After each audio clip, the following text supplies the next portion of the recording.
20 minute की gym और 1 घंटे का योगा बराबर है? आपका फिटनेस का गोल कभी भी शॉर्ट टर्म नहीं होना चाहिए। ऐसा नहीं कि आप 3 महीने तक इस बॉडी में रहेंगे, उसके बाद नहीं रहेंगे क्या? उसके बाद भी तो रहना ही है। क्या 3 महीने खाना नहीं खाएंगे तो उसके बाद नहीं खाएंगे? 3 महीने डाइट कर लेंगे उसके बाद नहीं करेंगे क्या? वजन कम करना है तो एक साइंस है इसके पीछे, और नहीं है तो फिर खूब खाओ पियो आराम से, पर आप 1 घंटा अपने शरीर को देना ना भूलिए। तो अभी पिछले कुछ सालों में कभी कोई हार्ट अटैक से गया, कभी कोई गया, बहुत बड़ी बड़ी सेलिब्रिटीज, उनका खुद का अपना लाखों करोड़ों का पर्सनल बजट होता होगा अपनी हेल्थ के लिए। जैसे वो कांटा लगा गर्ल जो थी, शेफाली जो बिग बॉस में थे, शुक्ला गजब जिम फ्रीक थे, उसके बाद में भी हार्ट अटैक्स आए। वो क्या अगर योगा करते उनके हार्ट अटैक आने के चांसेस कम हो पाते? अब आप जिम जाके लोहे लकड़ उठा के बॉडी बना के कहाँ चले जाएंगे? आज आर्नोल्ड को देख लीजिए आप, एक जमाने के लेजेंड थे वो। आज आर्नोल्ड की आप बॉडी देख लीजिए, आपको लगेगा क्या है ये। और आप योगा के किसी पुराने आप बाबा रामदेव जी को देख लीजिए, आप कोई डिफरेंस नहीं, जैसे थे वैसे ही हैं और ज्यादा ऊर्जा से काम कर रहे हैं। वजन कम करने में 95% जो रेशो है वो आपके स्लीपिंग आवर्स, आपका स्ट्रेस, आपकी diet. 5% belongs to your gymming या योगा। 5% से आप उम्मीद रखते हो कि वो 95% रिजल्ट दे दे।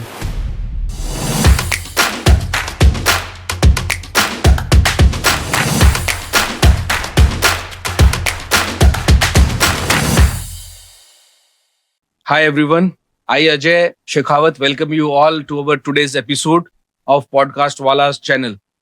आज हम जिस टॉपिक पे बात करने चाह रहे हैं वो टॉपिक है हेल्थ, या कहूँ फिटनेस, या मैं कहूँ स्वास्थ्य। इस टॉपिक का नाम आते ही मुझे ये लगता है कि हमारा जो समाज है या फिर जो हमारी एक बहुत बड़ी पॉपुलेशन है वो अलग अलग सोच रखती है इन बातों पे। जैसे आपने कई बार सुना होगा कि एक ग्रुप ऐसा है जो हेल्थ या फिटनेस के बारे में जब भी बात होती है तब वो यही कहते हैं कि यार एक ही तो जीवन है, खाओ पियो मौज करो, राइट। वो ये भी कहते हैं कि यार जब चाहूंगा तब पतला हो जाऊंगा, या फिर वो ये सभ्य भाषा में समझाते हैं तो ये कहते हैं कि किसी के बाप का थोड़ी खाते हैं। वहीं एक बहुत बड़ी पॉपुलेशन ऐसी है, या मैं कहूँ एक बहुत बड़ा धड़ा ऐसा है जो ये कहता है कि एक ही जीवन है, तो इसको मैं इस तरह से जीता हूं कि पहला सुख निरोगी काया ही है। अगर मैं निरोगी रहूंगा, स्वस्थ रहूंगा, तो मैं अपने समाज के लिए, अपने परिवार के लिए, अपने माँ बाप के लिए, अपनी अगली पीढ़ी मतलब अपने बच्चों के लिए वो सब कुछ कर पाऊंगा जिसके लिए मैंने एक मनुष्य के तौर पे जीवन लिया है। तो कई लोग इस चीज के साथ आगे बढ़ते हैं और कुछ लोग, जैसा कि मैंने पहले कहा, कह देते हैं कि किसी का बाप का थोड़ी खाते हैं। आप इन कैटेगरीज में या फिर इसके अलावा किसी और कैटेगरी पे बिलीव रखते हैं तो कमेंट सेक्शन में हमें जरूर बताना। जब बात हेल्थ की हो रही है तो एक छोटा सा अपडेट, या मैं कहूं कि एक अवेयरनेस के लिए एक सवाल आप सबके पास छोड़ जाता हूं। आपको जब भी समय मिले गूगल करना, चैट जीपीटी से पूछना और फिर डिसाइड करना कि आप अगर इस सेकंड कैटेगरी में नहीं है तो क्या इस कैटेगरी में आपको आना चाहिए। कोरोना 2020 में आया था, राइट। आज उस घटना को, या मैं कहूँ कि उस बहुत बड़ी घटना को 5 साल हो चुके हैं। इन 5 सालों में 40 से कम उम्र के लोगों में हार्ट अटैक की रेट कितनी बढ़ी है ये आप गूगल करके चेक कर लेना। या फिर मैं कहूं, अगर आपने अपने आसपास में अगर थोड़ा सा भी ध्यान दिया हो कि आपके आसपास के एरियाज में या आपकी सोसाइटी में, आपके सिटी में क्या चेंजेस आ रहे हैं, तो आप देखना कि आपके शहर में कितने हार्ट के हॉस्पिटल्स खुले हैं, कितने हार्ट के डॉक्टर्स ने नए नए क्लिनिक्स ओपन किए हैं, या फिर कितने हॉस्पिटल्स में हार्ट रिलेटेड सर्विसेज चालू हुई हैं। मैं जयपुर में बैठा हूं और जयपुर में आजकल एक FM रेडियो पे ऐड आने लगा है हार्ट से रिलेटेड बीमारी का, एंजियोग्राफी एंड एंजियोप्लास्टी। जिन लोगों को हार्ट की बीमारी के बारे में नहीं पता है, मैं एक बताता हूं कि जब हार्ट में आर्टरीज ब्लॉक हो जाती हैं और छल्ले डलते हैं, जिनको स्टेंट्स भी कहते हैं, उस डालने की प्रक्रिया को एंजियोप्लास्टी कहते हैं। जयपुर में तो ये हालत है, एड में बोला जा रहा है कि आप 64,000 रुपए में एंजियोप्लास्टी करवा लो। मतलब जहां पे शैम्पू, तेल, इन चीजों के ऐड हुआ करते थे वहां पे एंजियोप्लास्टी के ऐड होने लगे हैं। इससे ये चीज अच्छे से समझ आती है कि हार्ट से रिलेटेड बीमारी कितने बड़े स्केल पे फैल रही है। वैसे और भी बीमारियां फैल रही हैं, आप लोग चाहो तो वो भी कमेंट सेक्शन में जरूर बता सकते हो। तो बहुत कर ली बीमारियों की बात, अब करेंगे कुछ स्वस्थ जीवन जीने की बात।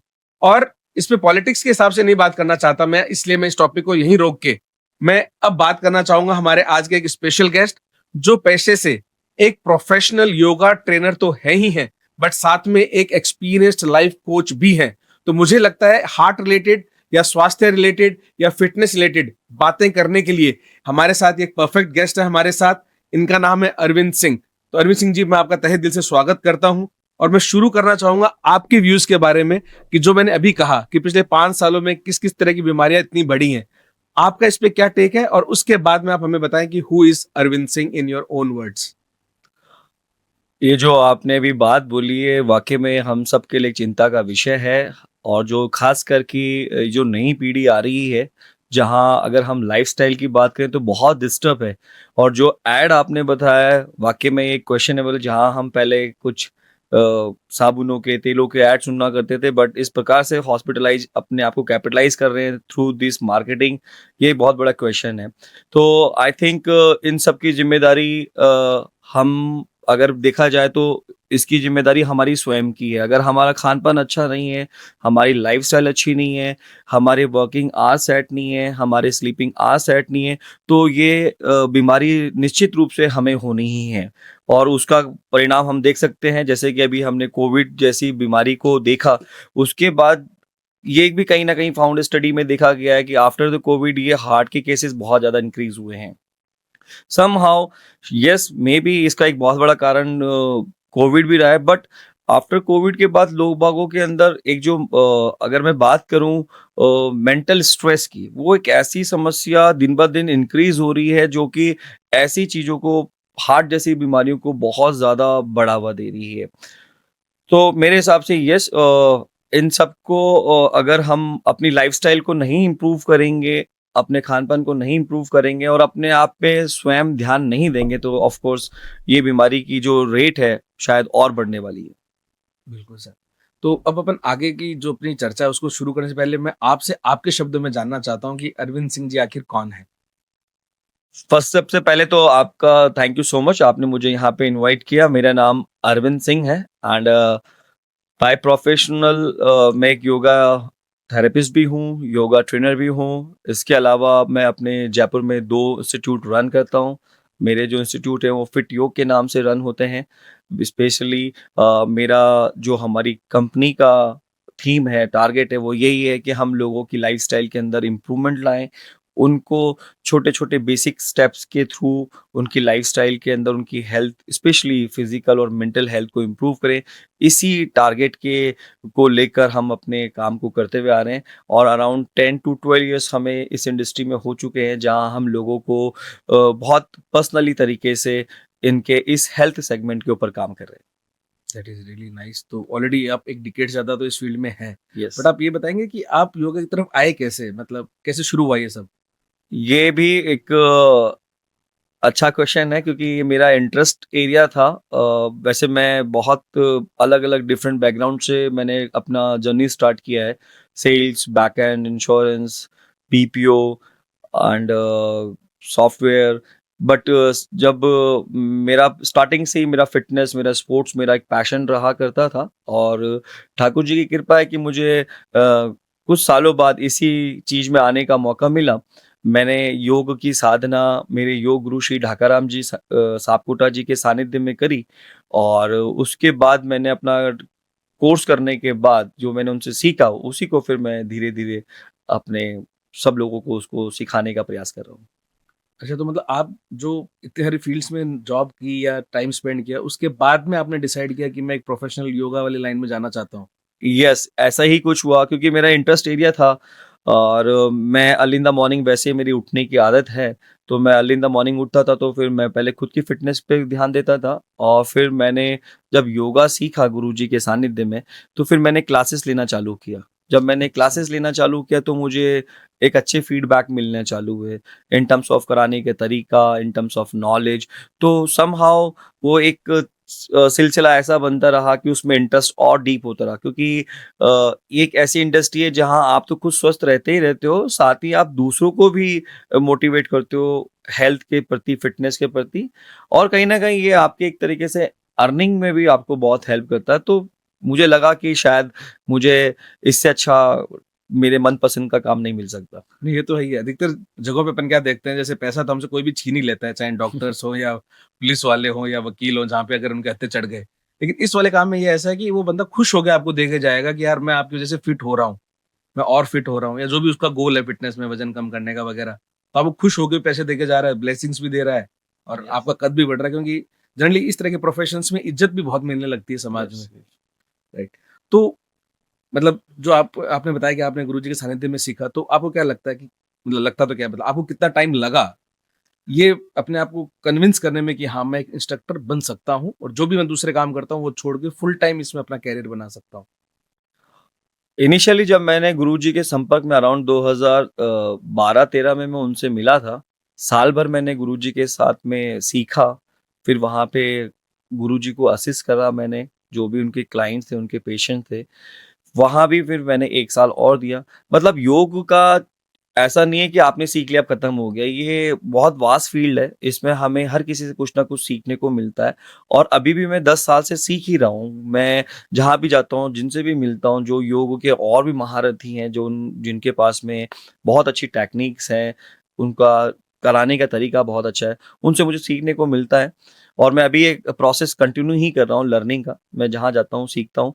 बट जब मैंने साल 2 साल मैंने इसमें काम किया, बारीकियों को देखा, तो फिर मैंने एक स्टेप आगे बढ़ के गुरुजी से ही डिस्कस किया कि मैं अब कहीं और जाके क्लास लेने लगता हूँ। उन्होंने मुझे आशीर्वाद दिया, कहा कि आप बिल्कुल आप तैयार हैं, आप सिखा सकते हैं, आप कर सकते हैं। वो एक कॉन्फिडेंस होता है कि जस्ट अब आप सीख के जा रहे हो तो आप कैसा कराओगे? तो उनका मेरे पे ब्लेसिंग था, तो मैंने अपना काम स्टार्ट किया और ठाकुर जी की कृपा से आज हम अपना एक बहुत अच्छा एम्पायर खड़ा कर रहे हैं। अच्छा, तो मतलब आपने तो मोटा-मोटी मान के चलें कि 1.5-2 साल में कहीं न कहीं आप हाँ, रेडी हो गए थे हाँ।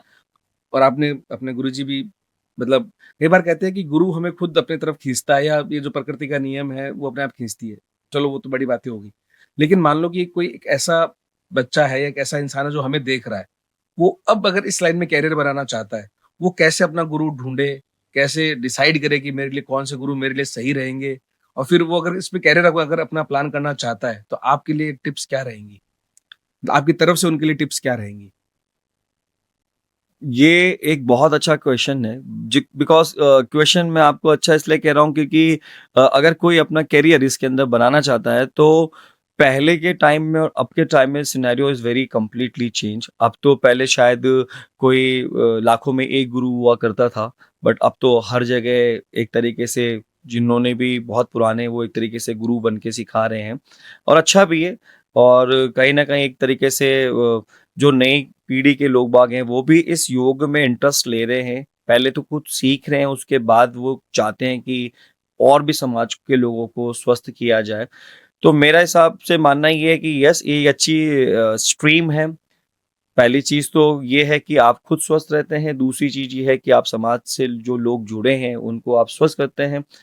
कोर्स करने की बात जहाँ आती है, अब तो बहुत सारे इंस्टीट्यूट हैं जयपुर में, जयपुर के बाहर बहुत सारे कॉलेजेस अब पीएचडीएम इस प्रकार के डिप्लोमा डिग्री करा रहे हैं। तो कोर्स तो आप मेरे हिसाब से कुछ भी चुन सकते हैं। वैसे तो मैं तो रिकमेंड हमेशा अपने गुरुजी को ही करता हूँ क्योंकि वहाँ पे जो आप चीज़ सीखते हैं वो मेरे हिसाब से आप कहीं नहीं सीख सकते। तो मेरे गुरुजी का जो सिखाने का तरीका है, समझाने का तरीका है और जिस तरीके से वो आसनों की, प्राणायाम की, ध्यान की डिटेलिंग करके सिखाते हैं, शायद मैंने तो किसी का अभी तक इस तरीके का मेरा एक्सपीरियंस नहीं रहा।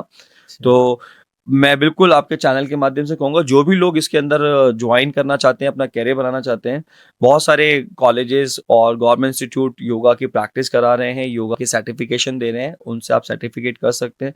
पर अगर आपको थोड़ी और डीप नॉलेज चाहिए, थोड़ा और अलग तरीके से योग को देखना है, तो एक बार गुरुजी के पास, ढाकाराम जी के पास ज़रूर जाइएगा। वो कहाँ पे, मतलब उनका आश्रम या? गुरुजी का संस्था शास्त्री नगर में है, बनी पार्क में योगा अच्छा, पीस संस्था के नाम से गुरुजी अपना काम करते हैं। ओके, जयपुर में ही है। जयपुर में है। बहुत सारे बच्चे उनसे हर साल सीखते हैं।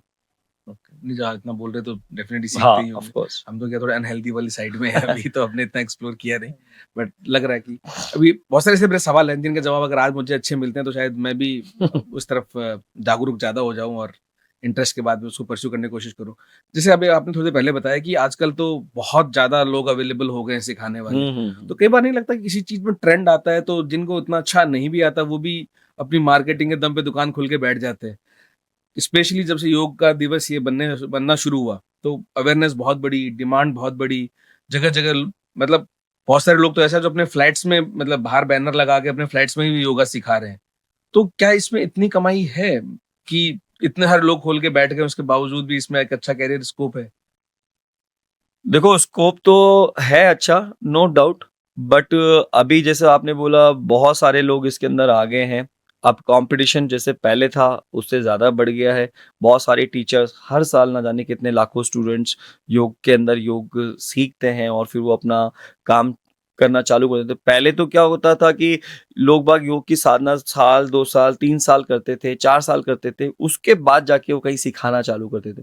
बट अब कुछ कॉमर्शलाइज़ एक्टिविटीज़ भी हो गई हैं, कुछ पैसा बनाने की भी एक तरीके से स्कीम हो गई है कि 2 महीने में, 3 महीने में आपको एक तरीके से बिगिनर लेवल का सर्टिफिकेशन दे देते हैं।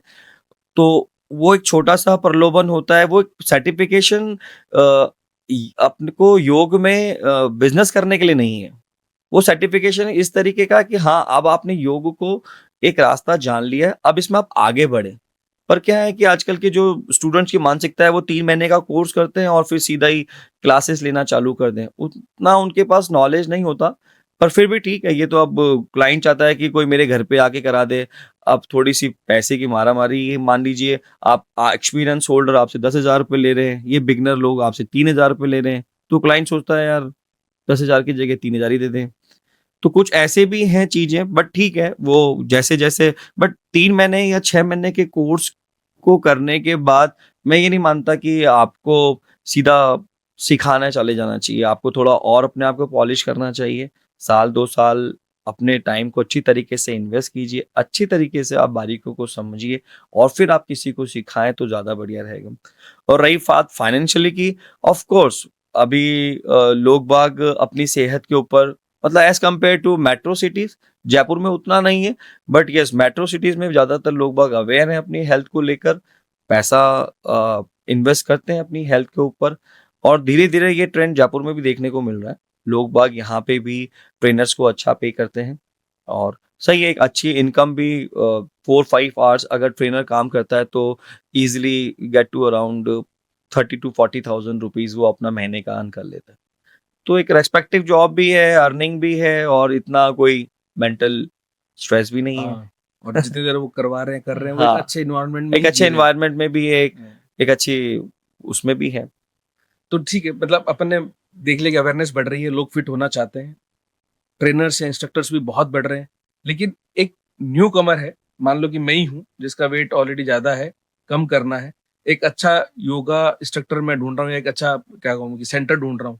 तो ऐसे कौन से 3-4 पॉइंट हैं जिसको मैं ध्यान में रखूँ और फिर मैं फाइनल करूँ कि हाँ, इन 5-7 में से मुझे कौन से में जाना चाहिए? ये मुझे कैसे तय करना चाहिए? ये भी एक अच्छा सवाल है कि कैसे तय करें कि कौन-सा सेंटर अच्छा है, कौन-सा नहीं है। देखो जभी भी हम कहीं सेंटर पे जाते हैं तो बेसिकली मैक्सिमम ट्रेनर्स या फिटनेस ट्रेनर जो भी हैं वो कोशिश करते हैं कि हम आपका वज़न 1 महीने में कम कर देंगे या 2 महीने में कम कर देंगे। मैं तो इन चीज़ों को नहीं मानता हूँ क्योंकि ये प्रोसेस है एक तरीके का। ये कोई ऐसा नहीं है कि आप कल जाएँगे और 2 महीने बाद पतले हो जाएँगे। तो कई लोग वो सेल्स को क्लोज़ करने के लिए मान लो कि क्लाइंट हमारे हाथ से नहीं जाए, उसको थोड़ा-सा मिसकम्युनिकेशन कर देते कि नहीं ये तो 1 महीने में हो जाए, 2 महीने में हो जाएगा। आप कोई भी अगर आप कहीं जा रहे हैं तो पहले अपनी बॉडी का असेसमेंट कराइए। बॉडी का असेसमेंट कराने के बाद ट्रेनर की रिकमेंडेशन लीजिए कि ट्रेनर आपको क्या गाइड करता है। आपका फिटनेस का गोल कभी भी शॉर्ट टर्म नहीं होना चाहिए। ऐसा नहीं है कि आप 3 महीने तक इस बॉडी में रहेंगे, उसके बाद नहीं रहेंगे क्या? उसके बाद भी तो रहना ही है। क्या 3 महीने खाना नहीं खाएँगे तो उसके बाद नहीं खाएँगे क्या? 3 महीने डाइट कर लेंगे उसके बाद नहीं करेंगे क्या? तो ये क्वेश्चन आपको अगर ट्रेनर बता रहा है और इतना डीपली कंसर्न करके पूछ रहा है तो मेरे हिसाब से वो एक ट्रस्टवर्दी है और जो ये कह रहा है कि नहीं आप तो आ जाओ, हो जाएगा, क्योंकि ये ऐसा हवा में नहीं होना क्योंकि वज़न कम करना है तो एक साइंस है इसके पीछे। ये कोई ऐसा नहीं है कि आपने खाना बंद कर दिया तो वज़न कम हो जाएगा। तो एक साइंस है इसमें, वर्कआउट भी इम्पोर्टेंट है, इसमें आपका न्यूट्रिशन भी इम्पोर्टेंट है, इसमें आपके स्लीपिंग आवर्स भी इम्पोर्टेंट है, इसमें आपका मेंटल स्ट्रेस भी इम्पोर्टेंट है, तो वो हमें सारे पहलुओं को देखना चाहिए। तो वो आपसे ट्रेनर डिस्कस कर रहा है कि नहीं कर रहा है। अगर ट्रेनर डिस्कस कर रहा है तो इट्स मीन उसकी ऑथेंटिसिटी ज़्यादा अच्छी है, आप उससे पूरी काउंसलिंग कीजिए और फिर आप उसका डेमो क्लास भी लिए और डेमो क्लास मुझे तो समझ में नहीं आता कि 1 दिन के डेमो क्लास में क्या हो जाएगा? क्या हो 1 दिन में क्या सारी एक्सपर्टीज़ हम किसी को शो कर देंगे? आप आओगे, आपकी 1 दिन मेरे साथ वर्कआउट करोगे, तो वर्कआउट में मुझे पता ही नहीं आपकी बॉडी कैसे रिस्पॉन्स कर रही है। ज़्यादा करेंगे तो पेन हो सकता है, शायद आप 2 दिन छुट्टी कर लो।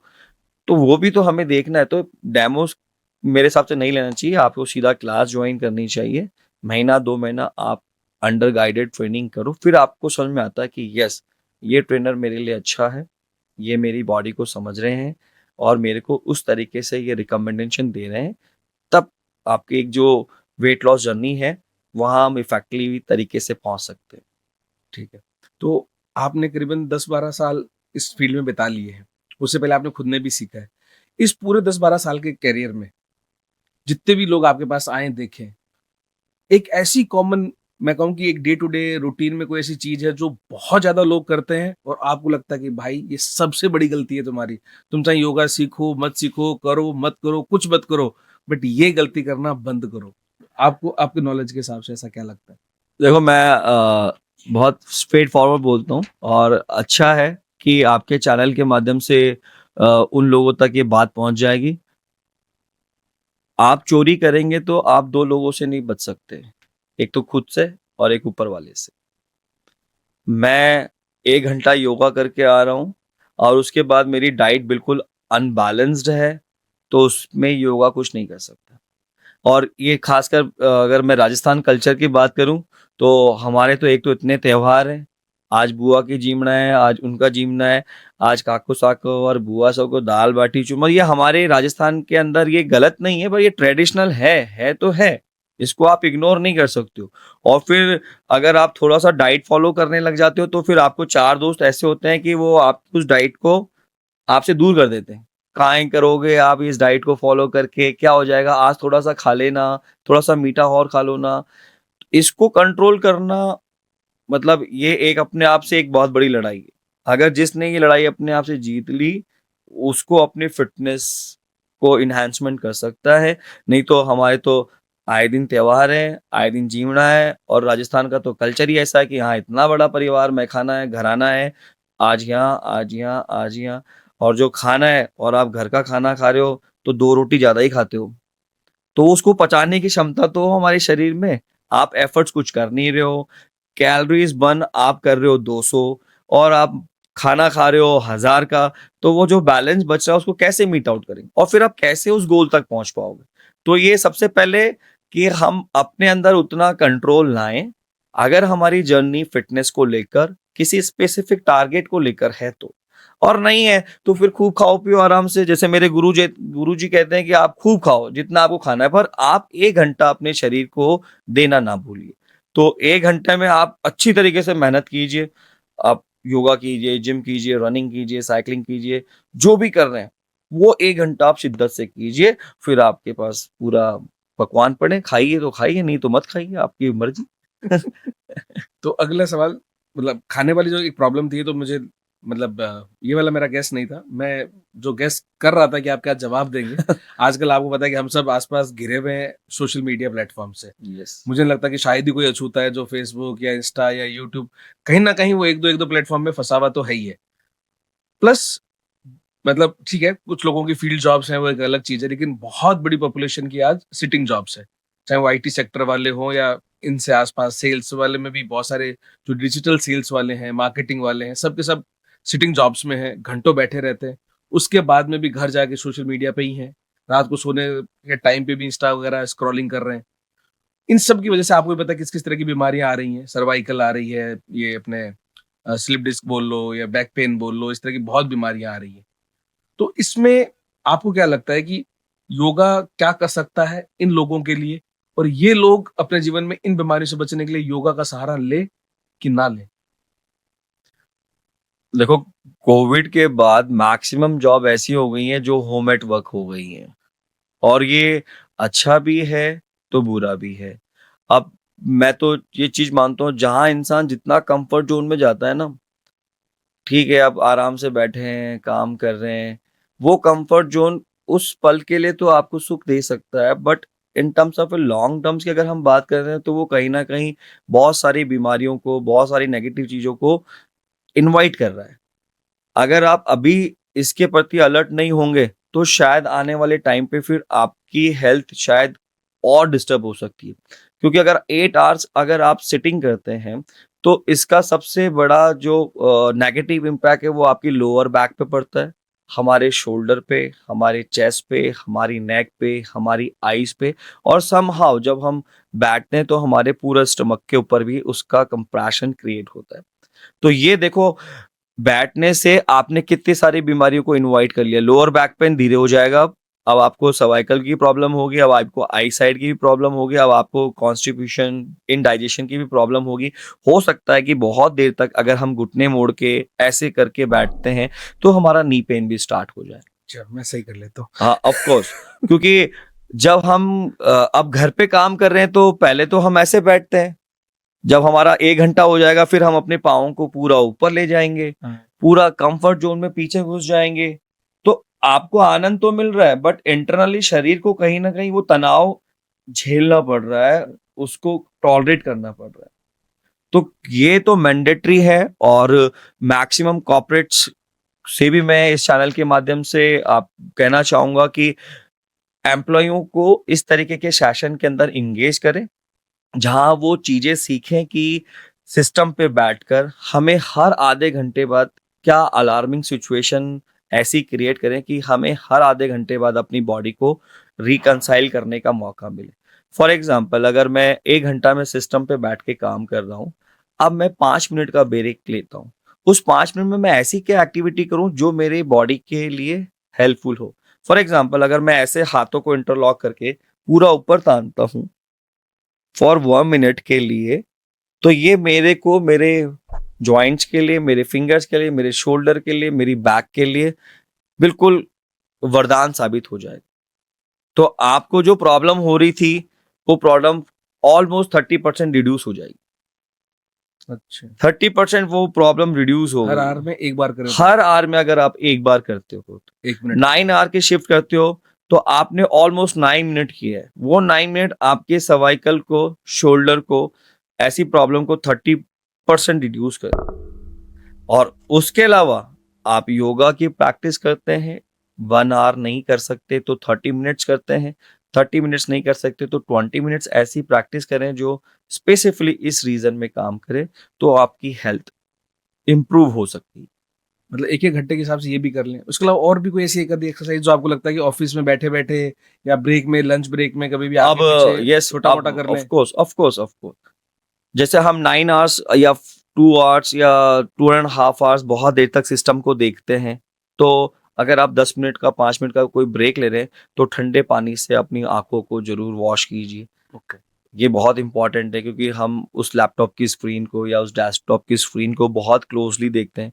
कई लोग तो अपनी स्क्रीन की कॉन्ट्रैक्ट को भी बहुत कम कर लेते हैं, तो वो कहीं ना कहीं तो हमारी आइज के ऊपर इम्पैक्ट क्रिएट कर रहा है। तो आप ठंडे पानी से अपनी आंखों को धो सकते हैं, और कुछ पल के लिए, फॉर एग्जांपल, अगर आपका टास्क कंप्लीट हो गया है तो आंखें बंद करके अपने आइज को इंटरनली आप रोटेट कर सकते हैं, तो हमारी आंखों के लिए ये बहुत अच्छा है।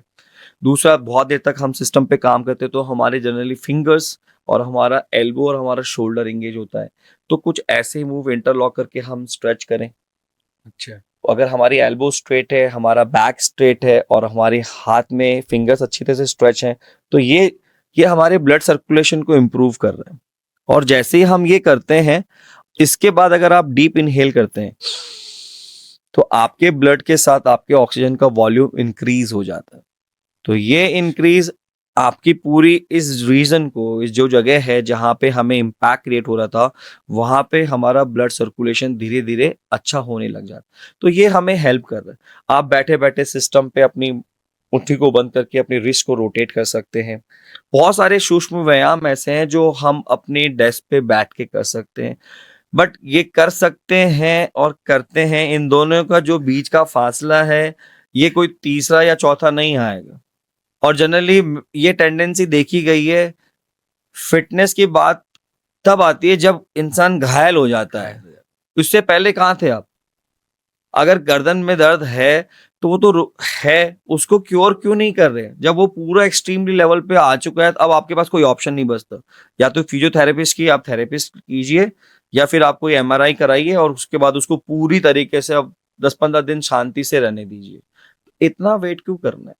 तो मेरा मानना ये है कि अगर हर 1 घंटे में अगर आप 1 मिनट अपने आप को दे रहे हैं तो 9 आवर्स में 9 मिनट जो आपने दिए हैं उससे आपकी बीमारी अगर 30% भी क्योर हो रही है तो क्यों नहीं करें? हाँ, पहले तो सारी नेगेटिव जा रही थी, आपने उस नेगेटिव को तो रोका, 30% उसमें इम्प्रूवमेंट भी कर रहे हो, बाकी बचा हुआ आप जैसा आप कह रहे हो कि 20-30 ऑफ मिनट्स के कोर्स, योगा से हम हैंडल कर सकते हैं। तो वो करना ही चाहिए। अब उसके लिए आजकल तो वैसे ही सब कुछ हाईटेक है। आपके पास पॉपअप क्रिएट हो जाता है। आप अपने हाँ, सिस्टम पे पॉपअप क्रिएट कीजिए कि भाई 1 घंटे बाद एक पॉपअप जनरेट हो, जो मुझे बताए कि मुझे अब खड़ा होके वॉक करना है। मुझे बताया कि अब मुझे पानी पीना है। कई लोग तो पानी नहीं पीते हैं। Hmm, at least we should eat have water at least 3 to 4 litres. कम से कम 3 लीटर तो पानी पीना ही चाहिए, बट पानी का बॉडी के अंदर इंटेक ही नहीं है। कोई डीप इनहेलेशन नहीं है, आप श्वास ले रहे हैं, हम सब श्वास ले रहे हैं। ये अगर इसको थोड़ा-सा अगर हम अ, ध्यान से श्वास ले लें 2 मिनट, तो हमारा ब्रीथिंग रेशियो कितना अच्छा हो जाए। अभी हम श्वास ले रहे हैं, पता ही नहीं चल रहा। अगर हम श्वास अभी क्लोज करके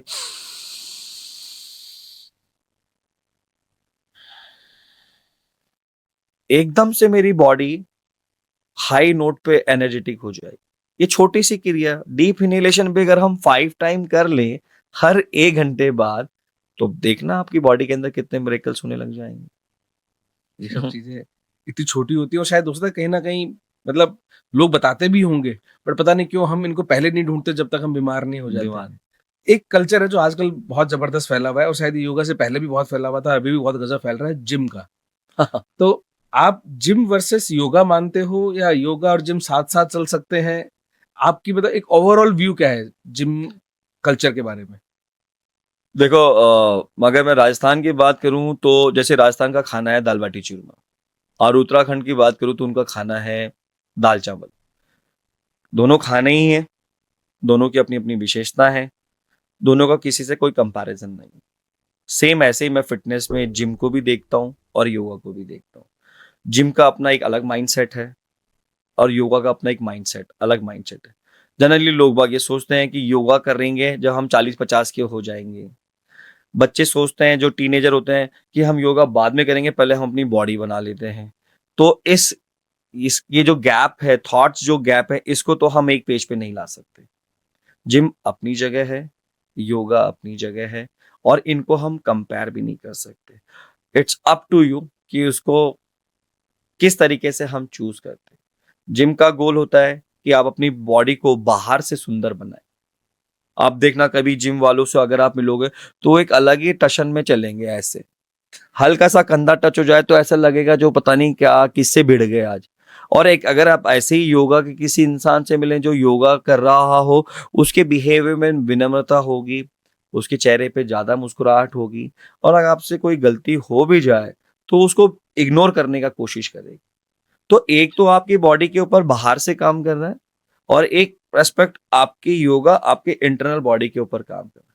तो चॉइस इज योर कि मुझे क्या करना चाहिए। मुझे बाहर से सुंदर दिखना है या अंदर से अपने बिहेवियर को, अपनी इंटरनल बॉडी को स्ट्रांग बनाना है। स्ट्रांग बनाना है तो गो फॉर इट, योगा कीजिए। और बाहर से बनाना है तो जिम कीजिए।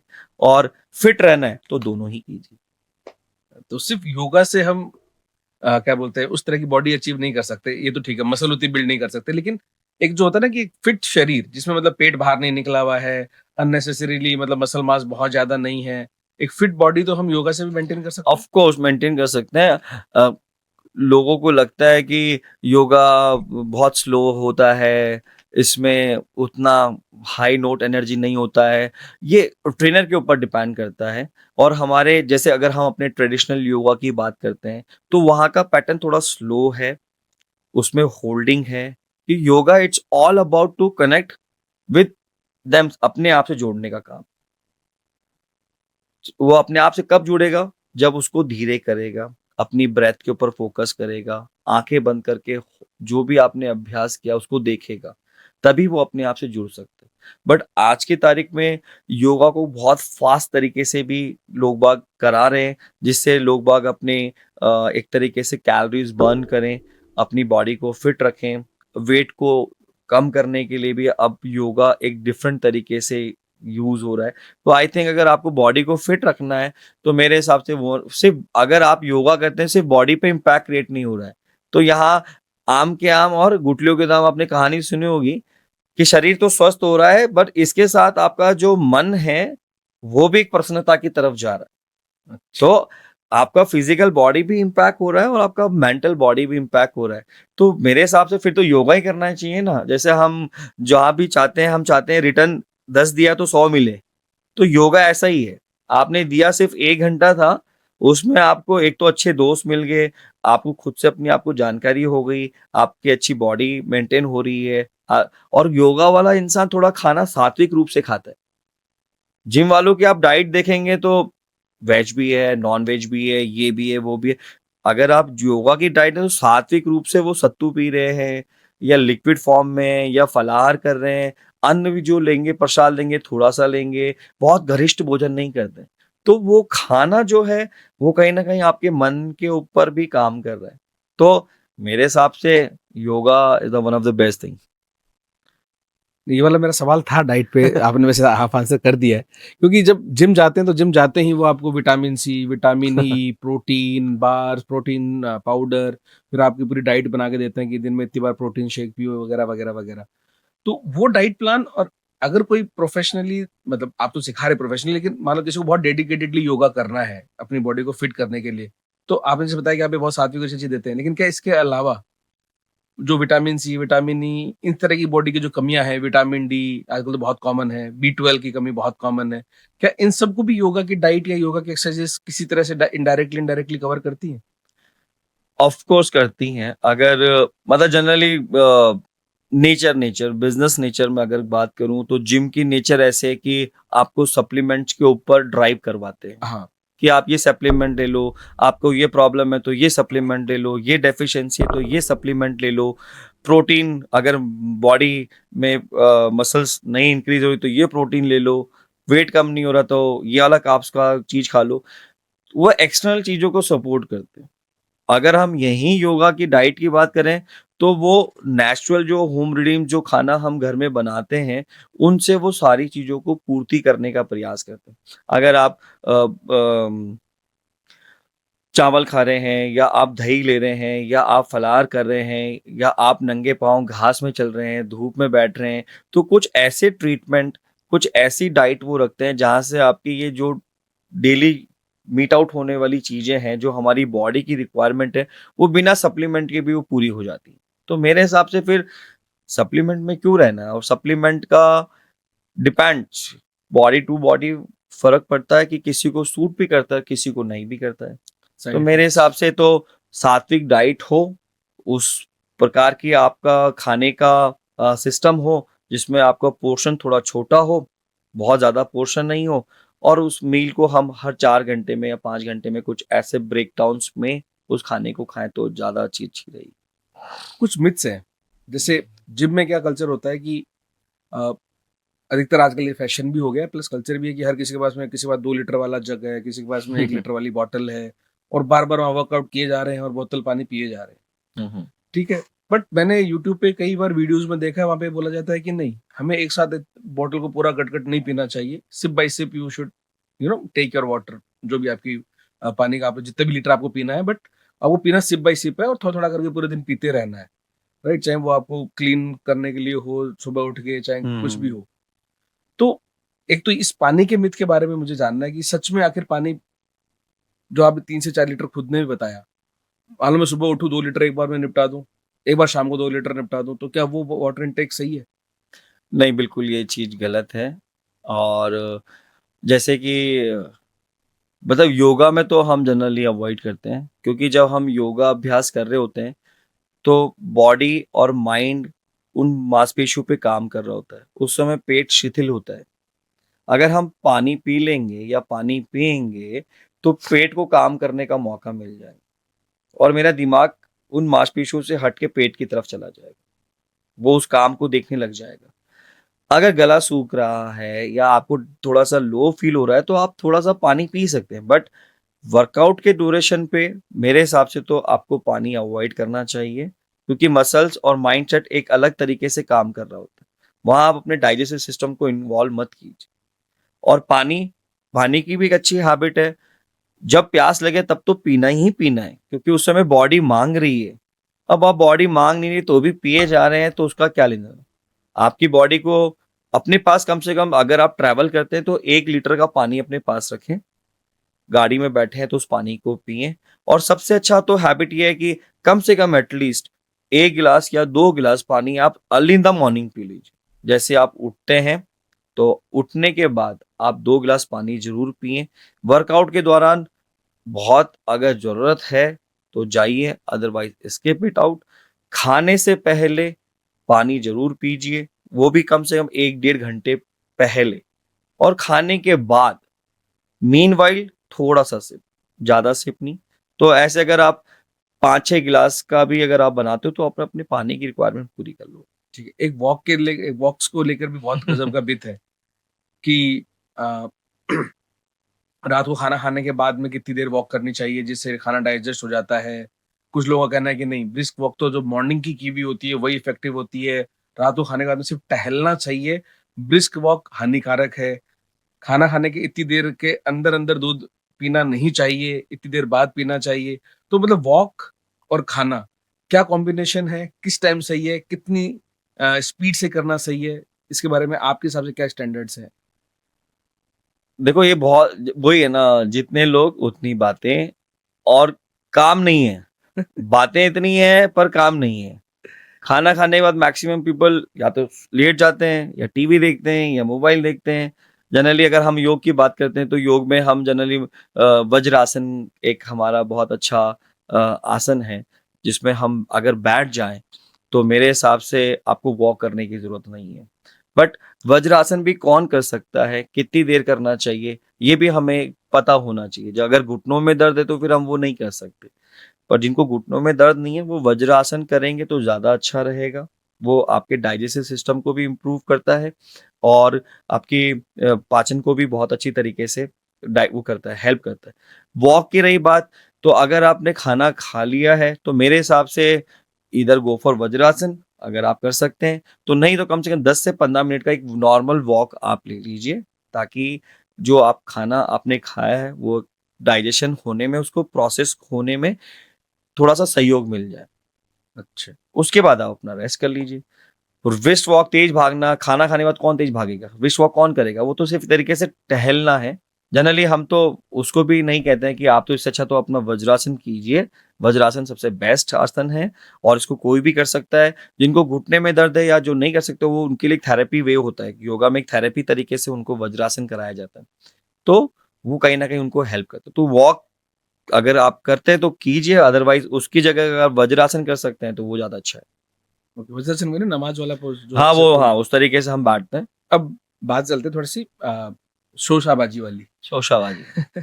आपको भी पता है कि बहुत सारे बॉलीवुड में सेलेब्स हैं जो बहुत फेमस हो गए हैं अपनी फिटनेस को लेके जो भी, और फिर अ, वो मतलब है ना, अपने इंस्टा पे, यूट्यूब पे कभी कभी उनको अचानक से माता आती है, जो भी आता है, और वो अपने एक रील बना के डाल देते हैं बढ़िया सी, और उस दिन बहुत मतलब वो चीज़ पूरी ट्रेंड हो जाती है।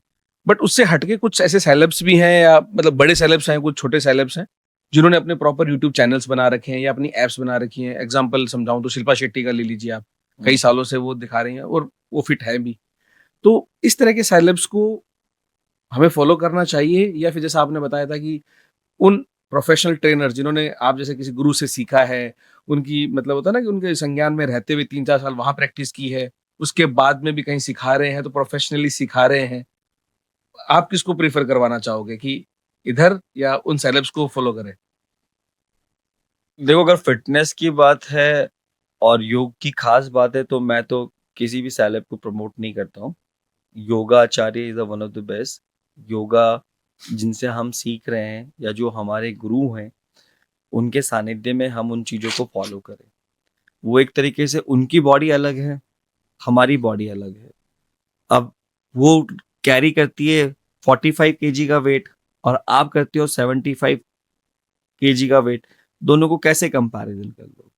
उनकी डाइट का पोर्शन और आपकी डाइट का पोर्शन दिन रात का अंतर है। वो एक तरीके से मार्केटिंग है, एक तरीके से ठीक है, वो एक अवेयरनेस भी है कि लोग उन जैसा फिगर चाहते हैं तो इस तरीके के आसन करें, वो उस तरीके से कैची कर रहे हैं। बट आपकी बॉडी को क्या सूट हो रहा है वो आपको देखना है, वो आपके ट्रेनर से आपको डिस्कस करना है। हाँ, अगर एक आप अच्छे लेवल पर हो, आपकी फिटनेस अच्छी है, आपका अभ्यास अच्छा है, तो आप उनका किया हुआ एक तरीके से कर सकते हैं, बट रिकमेंडेशन नहीं है कि जैसे बिगनर लोग हैं, आधे लोग बाग इनके चैनलों से को देख के ही या इनके वर्कआउट को करने के तरीके को देख के ही वर्कआउट करना चालू कर देते हैं या योगा करना चालू कर देते हैं, ये गलत चीज है। उनकी काफी सालों की और उनकी बॉडी एक अलग तरीके से है, आप उसके अंदर एंटर ना करें तो ज्यादा अच्छा है। आप किसी को जिसको भी आप गुरु मानते हो, ट्रेनर मानते हो, उनकी गाइडेंस में ही आप ट्रेनिंग करें तो ज्यादा अच्छा अपने इस पॉडकास्ट के स्टार्टिंग में एक बात करी थी, स्पेशली मैंने करी थी और फिर बाद में आपने भी इस पे अपने व्यूज रखे थे हार्ट अटैक वाले मैटर से। है। तो अभी पिछले कुछ सालों में हम बैक टू बैक सुनते ही आ रहे हैं, कभी कोई हार्ट अटैक से गया, हम्म। कभी कोई गया। बहुत बड़ी बड़ी सेलिब्रिटीज जिनका हमें पता है कि उनके शायद उनका खुद का अपना लाखों करोड़ों का पर्सनल बजट होता होगा अपनी हेल्थ के लिए, है ना। बड़े बड़े डॉक्टर्स और बड़े बड़े हॉस्पिटल सब उनके उसमें रहते होंगे। और कई फेमस सेलिब्रिटीज हैं जो उतनी बड़ी नहीं है लेकिन फिर भी अच्छी खासी हैं। जैसे वो कांटा लगा गर्ल जो थी शेफाली, वो भी हार्ट अटैक से गई। फिर ये अपने जो बिग बॉस में थे शुक्ला, वो तो गजब जिम फ्रीक थे। और भी बहुत सारे ऐसे एग्जांपल्स मिल जाएंगे जो जिम करते हुए या जिम के बाद कहीं ना कहीं बहुत अच्छे फिटनेस फ्रीक थे। पैसे की कोई कमी नहीं थी, सब कुछ था। उसके बाद में भी हार्ट अटैक्स आए। आपको क्या लगता है कि इस तरह की लाइफस्टाइल या इस तरह के लोग जो भी वो करते हैं, ठीक है जिम करते हैं फिटनेस के लिए, बट वो क्या अगर योगा करते तो ये चांसेस हैं कि उनके हार्ट अटैक आने के चांसेस कम हो पाते? मैं आपको यही कहना चाह रहा हूँ कि हम बार-बार योगा को एम्फसाइज़ इसलिए भी कर रहे हैं क्योंकि अगर आप मैंने आपको बताया अगर हम जिम करते हैं तो हम क्या कर रहे हैं? हम अपनी एक्सटर्नल बॉडी को इम्प्लीमेंट डिज़ाइन कर रहे हैं और अपने शरीर के अंदर क्या डाल रहे हैं? सप्लीमेंट डाल रहे हैं, डोजेस डाल रहे हैं, एक्स्ट्रा सप्लीमेंट डाल रहे हैं जो हमारी बॉडी को पंप करे। तो वो जो केमिकल हम अपनी बॉडी के अंदर इनटेक कर रहे हैं वो कहीं न अपना प्रभाव तो छोड़ेगा ही ना। अगर आप हाई इनटेक इनटेक प्रोटीन कर रहे हैं, प्रोटीन टेक कर रहे हैं और भी सप्लीमेंट तो वो कहीं न कहीं आपके ऑर्गन्स को तो इफ़ेक्ट करेगा ही करेगा। तो ऐसा क्या काम करना जो आपकी बॉडी को अंदर से खराब करे? और फिर वैसे ही सबकी लाइफ में मेंटल स्ट्रेस बहुत है। जिसके पास इतना पैसा होने के बाद है तो भी वो सुसाइड कमिट कर रहे हैं या फिर हार्ट अटैक जैसी प्रॉब्लम्स आ रही है तो कहीं न कहीं एक मेंटल स्ट्रेस कहीं न कहीं माइंड में है। वो अपनी सक्सेस पाने के लिए भी हो सकता है, अपनी रेपुटेशन के लिए भी हो सकता है, अपने काम के लिए भी हो सकता है या आस-पास के एनवायरनमेंट के हिसाब से भी हो सकता है। अब मैं ये कहता हूँ अगर आप योगा प्रैक्टिशनर हैं, तो योगा प्रैक्टिशनर की एक बहुत अच्छी बात है कि वो आज में जीने का भरोसा रखता है। कल क्या होगा मुझे नहीं पता और जो हो गया वो तो हो गया। उसका माइंड स्टेट इस तरीके से काम करता है और वो जो उसके पास में है ना, उससे खुश रहता है। या जो मेरे पास में ना ये ब्लेसिंग है ठाकुर जी की, भगवान की, मैं इसमें खुश हूँ। उसको बहुत आगे पाने की चाह नहीं है। उसका शरीर तो स्वस्थ है ही है, साथ ही साथ उसके मन के अंदर भी चेंजेस आ रहे हैं। जो है उससे खुश हूँ, जो है अभी है इसमें खुश हूँ, जहाँ जाता हूँ खुशी बाँटता हूँ, तो उसका जो अंदर की मशीन काम कर रही है वो एक बहुत अच्छी हैप्पीनेस के तरीके काम कर रही है। फिर उसका आहार भी उस तरीके का है, ना तो कोई ऐसे सप्लीमेंट में है, ना कोई तला खा रहा है, ना कोई उसकी डाइट बहुत लो है, सब कुछ उसको सात्विक मिल रहा है। तो उसके चांसेस जो हैं as compare to body building या एग्रेसिव फिटनेस के ऊपर तो बिल्कुल ही नाम मात्र के हैं, होगा ही नहीं। बिल्कुल ही चांसेस क्योंकि आपका आहार अच्छा है, आपका मन अच्छा है, आपका शरीर अच्छा है, तो फिर ये प्रॉब्लम कैसे हुई? एक्चुअली क्या है, मतलब नेट पे काफी सारे लोगों के मतलब ओपिनियंस बोल लो या स्टडी बोल लो, अलग अलग रहती हैं। एक हुँ, हुँ। स्टडी है वो कहती है कि एक एज के बाद में डॉक्टर्स तक बोल देते हैं अब आप जिम मत कीजिए, आपकी बॉडी आपकी बोन्स अब उतनी स्ट्रांग नहीं है जितनी आपकी युवा अवस्था में रही होगी। तो अब लेकिन आप अभी भी फिटनेस कॉन्शियस हैं तो आप वॉक्स चालू रखें, साथ में आप योगा की तरफ शिफ्ट हो जाए। तो इस पे आपका ओपिनियन जानना चाहता हूँ कि सच में ये सही है? देखो एज की अगर अगर हम बात करते हैं तो हम देखो एक सर्टेन एज के बाद आप 35-40 के बाद आपकी बॉडी के अंदर कुछ प्लस नहीं होने वाला है, अब सब माइनस होगा। आपकी बोन डेंसिटी वीक होगी, आपका डाइजेस्टिव सिस्टम स्लो होगा, आपकी एनर्जी जो 25 साल में हुआ करती थी या 30 साल में होती थी वो 40 साल में नहीं होने वाली। तो अब रास्ता और टफ हो गया है। तो इस शरीर को अगर हम फिट नहीं रखेंगे, मेंटेन नहीं रखेंगे, तो हमारे साथ में फिजिकल इश्यूज आने ही आने हैं। आपने देखा होगा कि जो एज लोग होते हैं वो हल्के से गिरते हैं तो उनकी बोन में फ्रैक्चर हो जाता है कि बोन में डेंसिटी नहीं है, बोन बिल्कुल वीक है। तो स्ट्रेंथ ट्रेनिंग का यहाँ बहुत इंपॉर्टेंट रोल प्ले करता है यार अगर आप स्ट्रेंथ ट्रेनिंग वीक में एटलीस्ट 2 बार भी करते हो तो आपकी बोन डेंसिटी अच्छी होती है, जो आपके मसल्स बिल्कुल लूज हो जाते हैं। अगर स्ट्रेंथ ट्रेनिंग करते हो तो मसल स्टोन रहते हैं, तो ये अच्छा है। प्राणायाम और योग साधना अगर आप करते हैं तो आपका मन बहुत अच्छा रहता है। तो ये मेरे हिसाब से तो ट्रेनिंग करनी चाहिए। और आफ्टर 40 के बाद तो हमें अपने शरीर के ऊपर मेरे हिसाब से बहुत ज़्यादा केयरफुली ध्यान देना चाहिए। उसमें हमारी ट्रेनिंग पार्ट में योगा तो हो साथ में मेडिटेशन भी हो और साथ ही साथ स्ट्रेंथ ट्रेनिंग भी हो।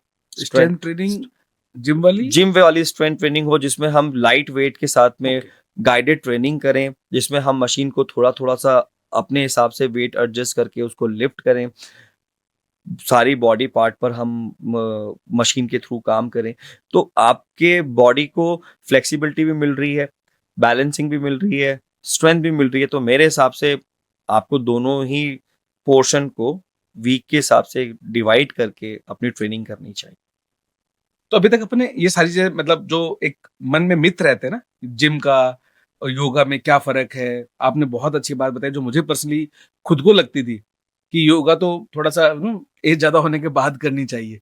और कई बार डॉक्टर्स भी ऐसा बोल देते हैं कि एज के बाद में कि अब आप जिम में रहने दो, योगा की तरफ जाओ, वहां पे ध्यान दो। लेकिन अब आते हैं अपन एक्चुअल प्रॉब्लम्स के बाद कि जो आज की युवा पीढ़ी है या एक जनरल पीढ़ी है, चाहे 90s वाले हैं, 80s वाले हैं, या जो भी 2000 वाले जो बच्चे इनमें पैदा हुए हैं, वो सारे सारे बच्चे जिम जाते क्यों हैं?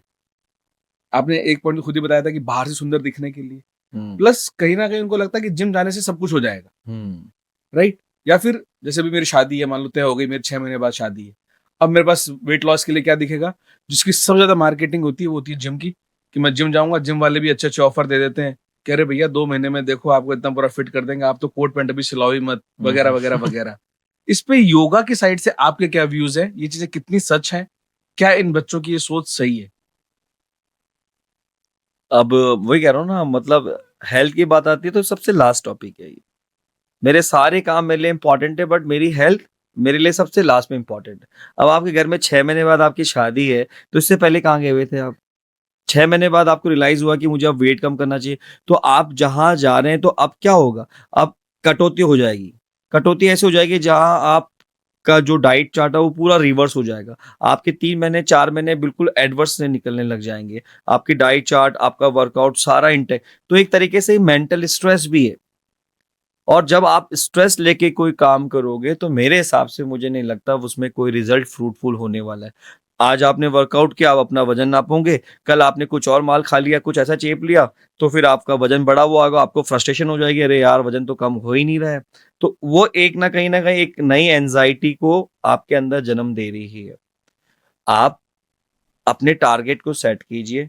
ये शरीर है, मैं आपको पहले ही बताया था, ये ऐसा नहीं है कि 3 महीने में 4 महीने में इसको कुछ हो जाएगा। आप अपनी डाइट को बैलेंस कीजिए, अपनी योगा प्रैक्टिस को अच्छा कीजिए।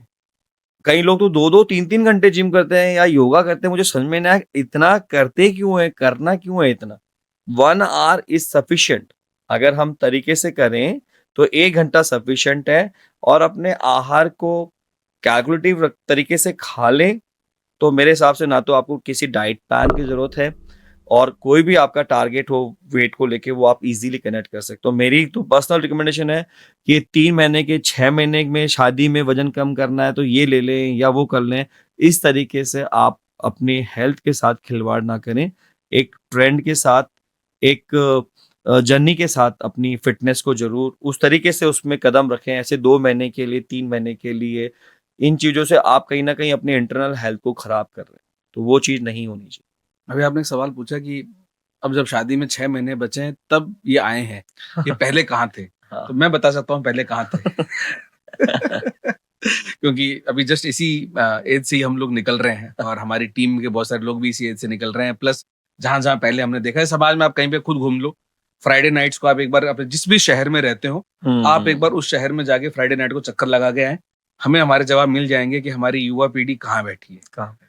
चाहे वो कोई भी शहर हो सर, छोटा हो, बड़ा हो, बहुत बड़ा हो, फ्राइडे नाइट, सैटरडे नाइट आपको वो सारी जगह भरी हुई दिखेंगी। उस दिन हो सकता है कि आप योगा क्लासेस शायद छुट्टी लग जाती हो, मुझे नहीं पता। अगर फ्राइडे नाइट को वो लोग वहां हैं तो सैटरडे मॉर्निंग शायद नहीं आते होंगे, या फिर जो सुधर चुके हैं तो शायद वो तो आते होंगे। लेकिन मतलब ये भी एक पॉइंट वाली बात है कि जब मोदी जी खुद इस योग दिवस के ब्रांड एम्बेसडर बने घूम रहे हैं हर साल, अभी भी ऐसा नहीं है कि प्रधानमंत्री जी ने एक बार वो शिलान्यास बोलते हैं मतलब वो करके छोड़ दिया, अब खुद नहीं आते करने, ऐसा नहीं है। वो खुद भी अभी भी आ रहे हैं और आज की डेट में शायद इंडिया में उनसे बड़ा इन्फ्लुएंसर मार्केटर तो कोई होगा नहीं।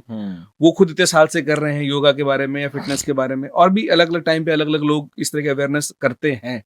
फिर भी हमारी जो ये जो युवा पीढ़ी है, युवा की कहाँ जाऊं मैं, अगर अपनी जनरेशन की भी बात करूं, हम लोग अभी भी वहां नहीं है जहां होना चाहिए, हम वहां है जहां फ्राइडे नाइट को भीड़ लगती है। आपके हिसाब से ऐसा क्यों? देखो, इसका एक मेन रीजन है कि आपकी संगति कैसी है, क्योंकि जैसी संगति होती है वैसा ही रंग आपके पास में आता है।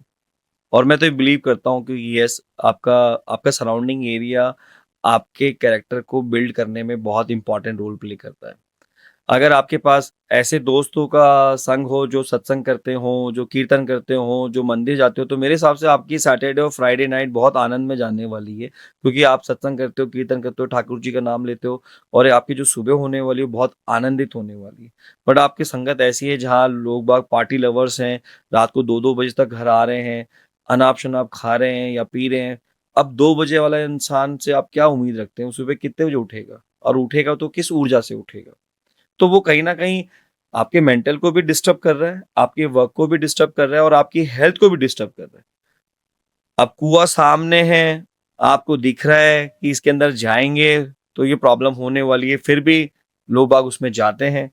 मतलब नहीं जाना चाहिए। आपको आपकी सेहत के पहरेदार, रक्षेदार सब कौन है? वो आप हैं। एंड ऑफ द डे में आप फिर ट्रेनर के पास जाएँगे, ये कर दो, वो कर दो, तो ट्रेनर कोई भगवान थोड़ी है। वो तो अपना वर्कआउट का प्लान कराएगा, दैट्स इट। हैबिटें तो आप ही को चेंज करनी है, खाना आप ही को चेंज करना है, मैनेजमेंट नींद का, खाने का ये आप ही को देखना है। और ये तो है नहीं कि आपने पैसे दे दिए तो आपकी बिहाफ पे मैं वर्कआउट कर लूँगा तो आपकी बॉडी बन जाएगी। उसके लिए भी आपको ही सब कुछ एफर्ट्स आपको ही करने पड़ेंगे। ठीक है। अब कहीं न कहीं बात तो ये तो आ गई कि लोग फॉलो नहीं कर रहे हैं, हुँ, जितने हुँ। लोगों को करना चाहिए। हुँ, हुँ। कहीं न कहीं आपको लगता है कि इसमें अवेयरनेस की कमी है, चाहे ये योगा दिवस की वजह से अवेयरनेस तो बढ़ी है, लेकिन फिर भी अवेयरनेस अभी भी बहुत कम है। नहीं, अवेयरनेस की बात करूँ तो मेरे हिसाब से तो कोविड ने सबकी आँखें खोल दी हैं। बट बहुत जल्दी बंद कर लिया उन्होंने। और वो मुझे लग रहा था कि बहुत स्वर्णिम दिन थे एक तरीके से, जहाँ आप लोगों को अपने से मिलने का मौका मिला, इस प्रकृति को वापस से निखरने का मौका मिला। और उसने हमें कुछ चीज़ सिखाई कि हम अपने पे कैसे अच्छा ध्यान दे सकते हैं। ना हमने बाहर का खाना खाया, हमने शुद्ध हवा खाई, हमने 1 डेढ़ घंटा अपना खुद का योगाभ्यास किया, हमने 3-4 घंटे फैमिली के साथ इन्वेस्ट किए, हमने मिलके रामायण टीवी देखी, हमने मिलके सबने बैठ के खाना खाया। तो इससे अच्छा गोल्डन पीरियड तो शायद मेरे हिसाब से आपको कहीं नहीं मिल सकता। बट वो जैसे ही खत्म हुआ, लोग बाग ट्रैक पे चालू हुए वापस से, तो वापस से वही इतनी भाग-दौड़ भरी ज़िंदगी में ना तो टाइम का खाना खा रहे हैं, वर्कआउट तो बहुत एंड की बात है। टाइम का खाना नहीं है, नींद टाइम की नहीं है, वर्किंग आवर 9-9, 12-12, 13-13 घंटे काम कर रहे हैं। 2 दिन बचते हैं सैटरडे संडे, तो सैटरडे संडे जैसा आपने बताया पार्टी लवर, उनको लगता है कि शायद पता नहीं कल क्या हो, तो आज ही जी लो। तो ये जो चीज़ें हैं नेगेटिव इम्पैक्ट में ही ज़्यादा जा रहे हैं। अगर वो बैक टू बेसिक में आए, बैक में आए और अच्छी तरीके से अपनी फिटनेस के ऊपर थोड़ा-थोड़ा कंट्रीब्यूशन करें, तो मेरे हिसाब से और अच्छा हो सकता है। अवेयरनेस तो सबको ही पता है कि योगा करने से क्या बेनिफिट है, जिम को करने से क्या बेनिफिट है। पता सबको है, पर करें कब? और करें कब और उसके लिए टाइम कैसे निकालें? वो कौन, स्वयं ठाकुर जी थोड़ी आ जाएँगे नीचे आपके लिए। ये छोटे कमिटमेंट आपको खुद को लेने पड़े। ये मेरी पर्सनल लाइफ है, इसके रूल्स मेरे हैं, इसको सुंदर बनाना मेरा हाथ का काम है। ये मेरा कैनवास है। इसको मुझे खुद को डिजाइन करना है। अब इट्स अप टू यू कि इसको आप कैसे डिजाइन करते हैं, कितना। देखो, अच्छी पर्सनालिटी होती है तो एक कॉन्फिडेंस अच्छा होता है, और आपका मन अच्छा होता है तो फिर आपका काम करने का भाव भी बहुत अच्छा होता है, और आप पर्सन रहते हैं तो फिर आपसे जुड़े हुए लोग भी पर्सन रहते हैं। तो देखो, आपके शरीर से आप बिना कुछ बोले कितने लोगों को इंस्पायर कर रहे हो। बिल्कुल। एक बार तो मुझे किसी ने कहा था कि अगर एक बच्चा जॉब करता है, अगर वो घर शाम को लौट के खुश आता है ना, तो अगर वो कुछ भी नहीं करे, सिर्फ हँसता हुआ घर में घुस जाए, अगर उसकी शादी हो रही है तो उसके बीवी बच्चे अपने आप खुश हो जाएंगे। खुश हो जाएंगे। अगर वो बैचलर है, अपने माँ बाप के साथ रहता है, उसके माँ बाप अगर उसको हंसता हुआ घर में घुसता हुआ देख लें, तो वो उनको ऐसा लगता है कि बस I am ready to go. मतलब इतना गजब आप सिर्फ एक स्माइल से कर सकते हैं अगर आप स्माइल घर से में कर वैसा घुस जाएं तो। ऑफ कोर्स, ये बिल्कुल सही बात। तो मेरा भी सवाल ये है कि अगर मुझसे, मैं मेरी एज के या मुझसे छोटे बच्चे ये पूछना चाहें हम्म कि आखिर योगा में ऐसा स्पेशल है क्या जो मैं योगा करूं, ऐसा मुझसे क्या करवाना क्या चाहते हो, मुझे ऐसा मिल क्या जाएगा? मैं ऐसा क्या है योगा करना चाहिए? अगर आप अपनी तलाश में हैं, आप चाहते हैं कि मैं अपने आप से एक बार रूबरू हो जाऊं, ना जाने कितने लोग इस दुनिया में आए हैं और कितने लोग जा चुके हैं, और आपको ये लगे कि यार जो काम मैं कर रहा हूँ उसमें मुझे मज़ा नहीं आ रहा है, आपको लगता है कि यार मेरा स्वभाव मुझे बैकफुट पे लेके जाता है, मेरे में थोड़ी कॉन्फिडेंस की कमी है, शायद मेरी दिनचर्या में मेरे भक्ति भाव भी मेरे अंदर नहीं है, तो ऐसे सारे भाव हैं, रात को आप बहुत लेट तक सोते हैं, सुबह आप नहीं उठ पा रहे हैं ढंग से, और आपका दिन ऐसा नहीं गया कि यार आज जो मुझे सुकून मिला है आज के दिन का, उसमें कहीं न कहीं संतुष्टि का भाव नहीं है। तो मैं कह रहा हूँ आप कम से कम 1 महीने की योगा क्लास स्टार्ट कीजिए। अगर धीरे-धीरे ये सारे मेंटल थॉट आपके चेंज ना हो जाएँ, तो आप मुझे बता दें। 1 महीने की योगा क्लास आपके मानसिक रूप पे इतना गहरा प्रभाव डालेगी, अगर आप शिद्दत के साथ अच्छे ट्रेनर के साथ योगा अभ्यास करते हैं, तो आप देखना आपकी लाइफ़स्टाइल पूरी चेंज हो जाएगी। पूरी की पूरी 360 डिग्री पे लाइफ़स्टाइल चेंज हो जाएगी। जो बॉडी में पेन हो रहे हो, पेन की तो मैं बात ही नहीं करता हूँ। मेन बात करता हूँ मैं, मन की बात करता हूँ। आप खुश कह रहने लग गए, आपसे जुड़े हुए लोग खुश रहने लग गए, आपके अंदर संतुष्टि का भाव आ गया, आपके अंदर भक्ति का भाव बढ़ गया। इससे बड़ी बात क्या हो सकती है? इससे बड़ी बात क्या हो सकती है? हम सब लोग शरीर पे तो काम कर लेते हैं, शरीर पे 10 लोग काम करते हैं, मन पे 5 लोग काम करते हैं और आत्मा में 1 बंदा काम करता है। तो आप अपने आप को कहाँ देखते हो? अगर आप योगा अभ्यास करते हो तो मेरे हिसाब से महीने, 2 महीने, 4-6 महीने बाद आप पहले स्थान पे आ जाएँगे। अच्छा, मतलब ये उस सिर्फ शरीर की बात हाँ, नहीं है, शरीर की बात नहीं। शरीर, मन और आत्मा तीनों को आत्मा आप तक। योगा से टारगेट कर सकते हैं। बिल्कुल 100 वो बने ही, उसका रोड मैप ही ऐसा है। अब आप ओके। जिम जाके लोहे लक्कड़ उठा के बॉडी बना के कहाँ चले जाएँगे? आज आर्नोल्ड को देख लीजिए आप, एक ज़माने के लेजेंड थे वो। आज आर्नोल्ड की आप बॉडी देख लीजिए, आपको लगेगा यार क्या है ये? उस लेगेंसी को मेंटेन, और आप योगा के किसी पुराने, आप बाबा रामदेव जी को देख लीजिए आप, तब से लेके अब में आपको क्या दिख रहा है? कोई डिफरेंस नहीं, जैसे थे वैसे ही हैं, और शायद और ज़्यादा ऊर्जा से काम कर रहे हैं। कितना काम करते हैं, बाप रे बाप! कितना पूरा उन्होंने योग का प्रचार-प्रसार किया है, तो कितनी इंस्पायरिंग पर्सनैलिटी है। तो मैं वहाँ तक तो नहीं पहुँच सकता, बट अपने अपने एरिया के अंदर जो काम मैं कर रहा हूँ उसको क्यों ना इतनी आनंद से करूँ फिर। तो ये योगा में सिर्फ शरीर के साथ में मत आना।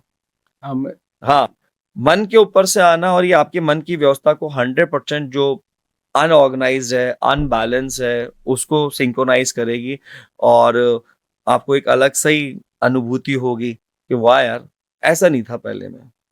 तो वो चेंजेस अगर आपको अंदर लाने हैं, तो मस्ट जॉइन योगा। तो ये कमाल है योगा के अंदर। बहुत, ये बहुत कमाल है। तो ये बाबा रामदेव जी की आपने बात बोली थी, तो बाबा जी कहते हैं कि योगा से ही होगा। हाँ, ये सारे इन फायदों को देखते हुए इन्हीं की वजह से वो इतना कॉन्फिडेंटली बोलते हैं। 100% उनके तो पूरी चिकित्सा चलती है, रोज़ शिविर लेते हैं, बहुत सारे उनके पेशेंट्स ऊपर आते हजारों हैं। केस होते रहते हैं, हजारों तो नहीं सैकड़ों केस होते रहते हैं कि ये दवाई फर्जी बना दी, इसके पीछे कोई साइंस का प्रूफ नहीं है। फिर वो बीजेपी से जुड़ने की वजह से बहुत सारे लोग उनके खिलाफ हो गए कि ये तो बीजेपी की ही वो है। मैं तो देखो वो एक सेकेंडरी पर्सपेक्ट है, मैं सिर्फ यहाँ योग की बात कर रहा हूँ। योग कोई जाति, धर्म, राजनीति को तो देखता नहीं है। आपका शरीर है, स्वस्थ रखना है, तो ये तो पुरानी संस्कृति की देन है। ऋषि महाराजों ने, मुनियों ने, स्वयं ठाकुर हमारे श्री राम जी ने सूर्य नमस्कार का अभ्यास किया है। रामायण में इसके बारे में भी चर्चा हुई है। सूर्य को प्रणाम करते थे तो सूर्य नमस्कार करते थे। तो ये तो पूरी हमारी उस सौभाग्य की उस परंपरा को हम सबको ये करने का मौका, सीखने का मौका मिल रहा है, तो करना ही चाहिए। बाकी ये दवाइयाँ ये जो है, ये बाबा जी देखें उनको अपने हिसाब से।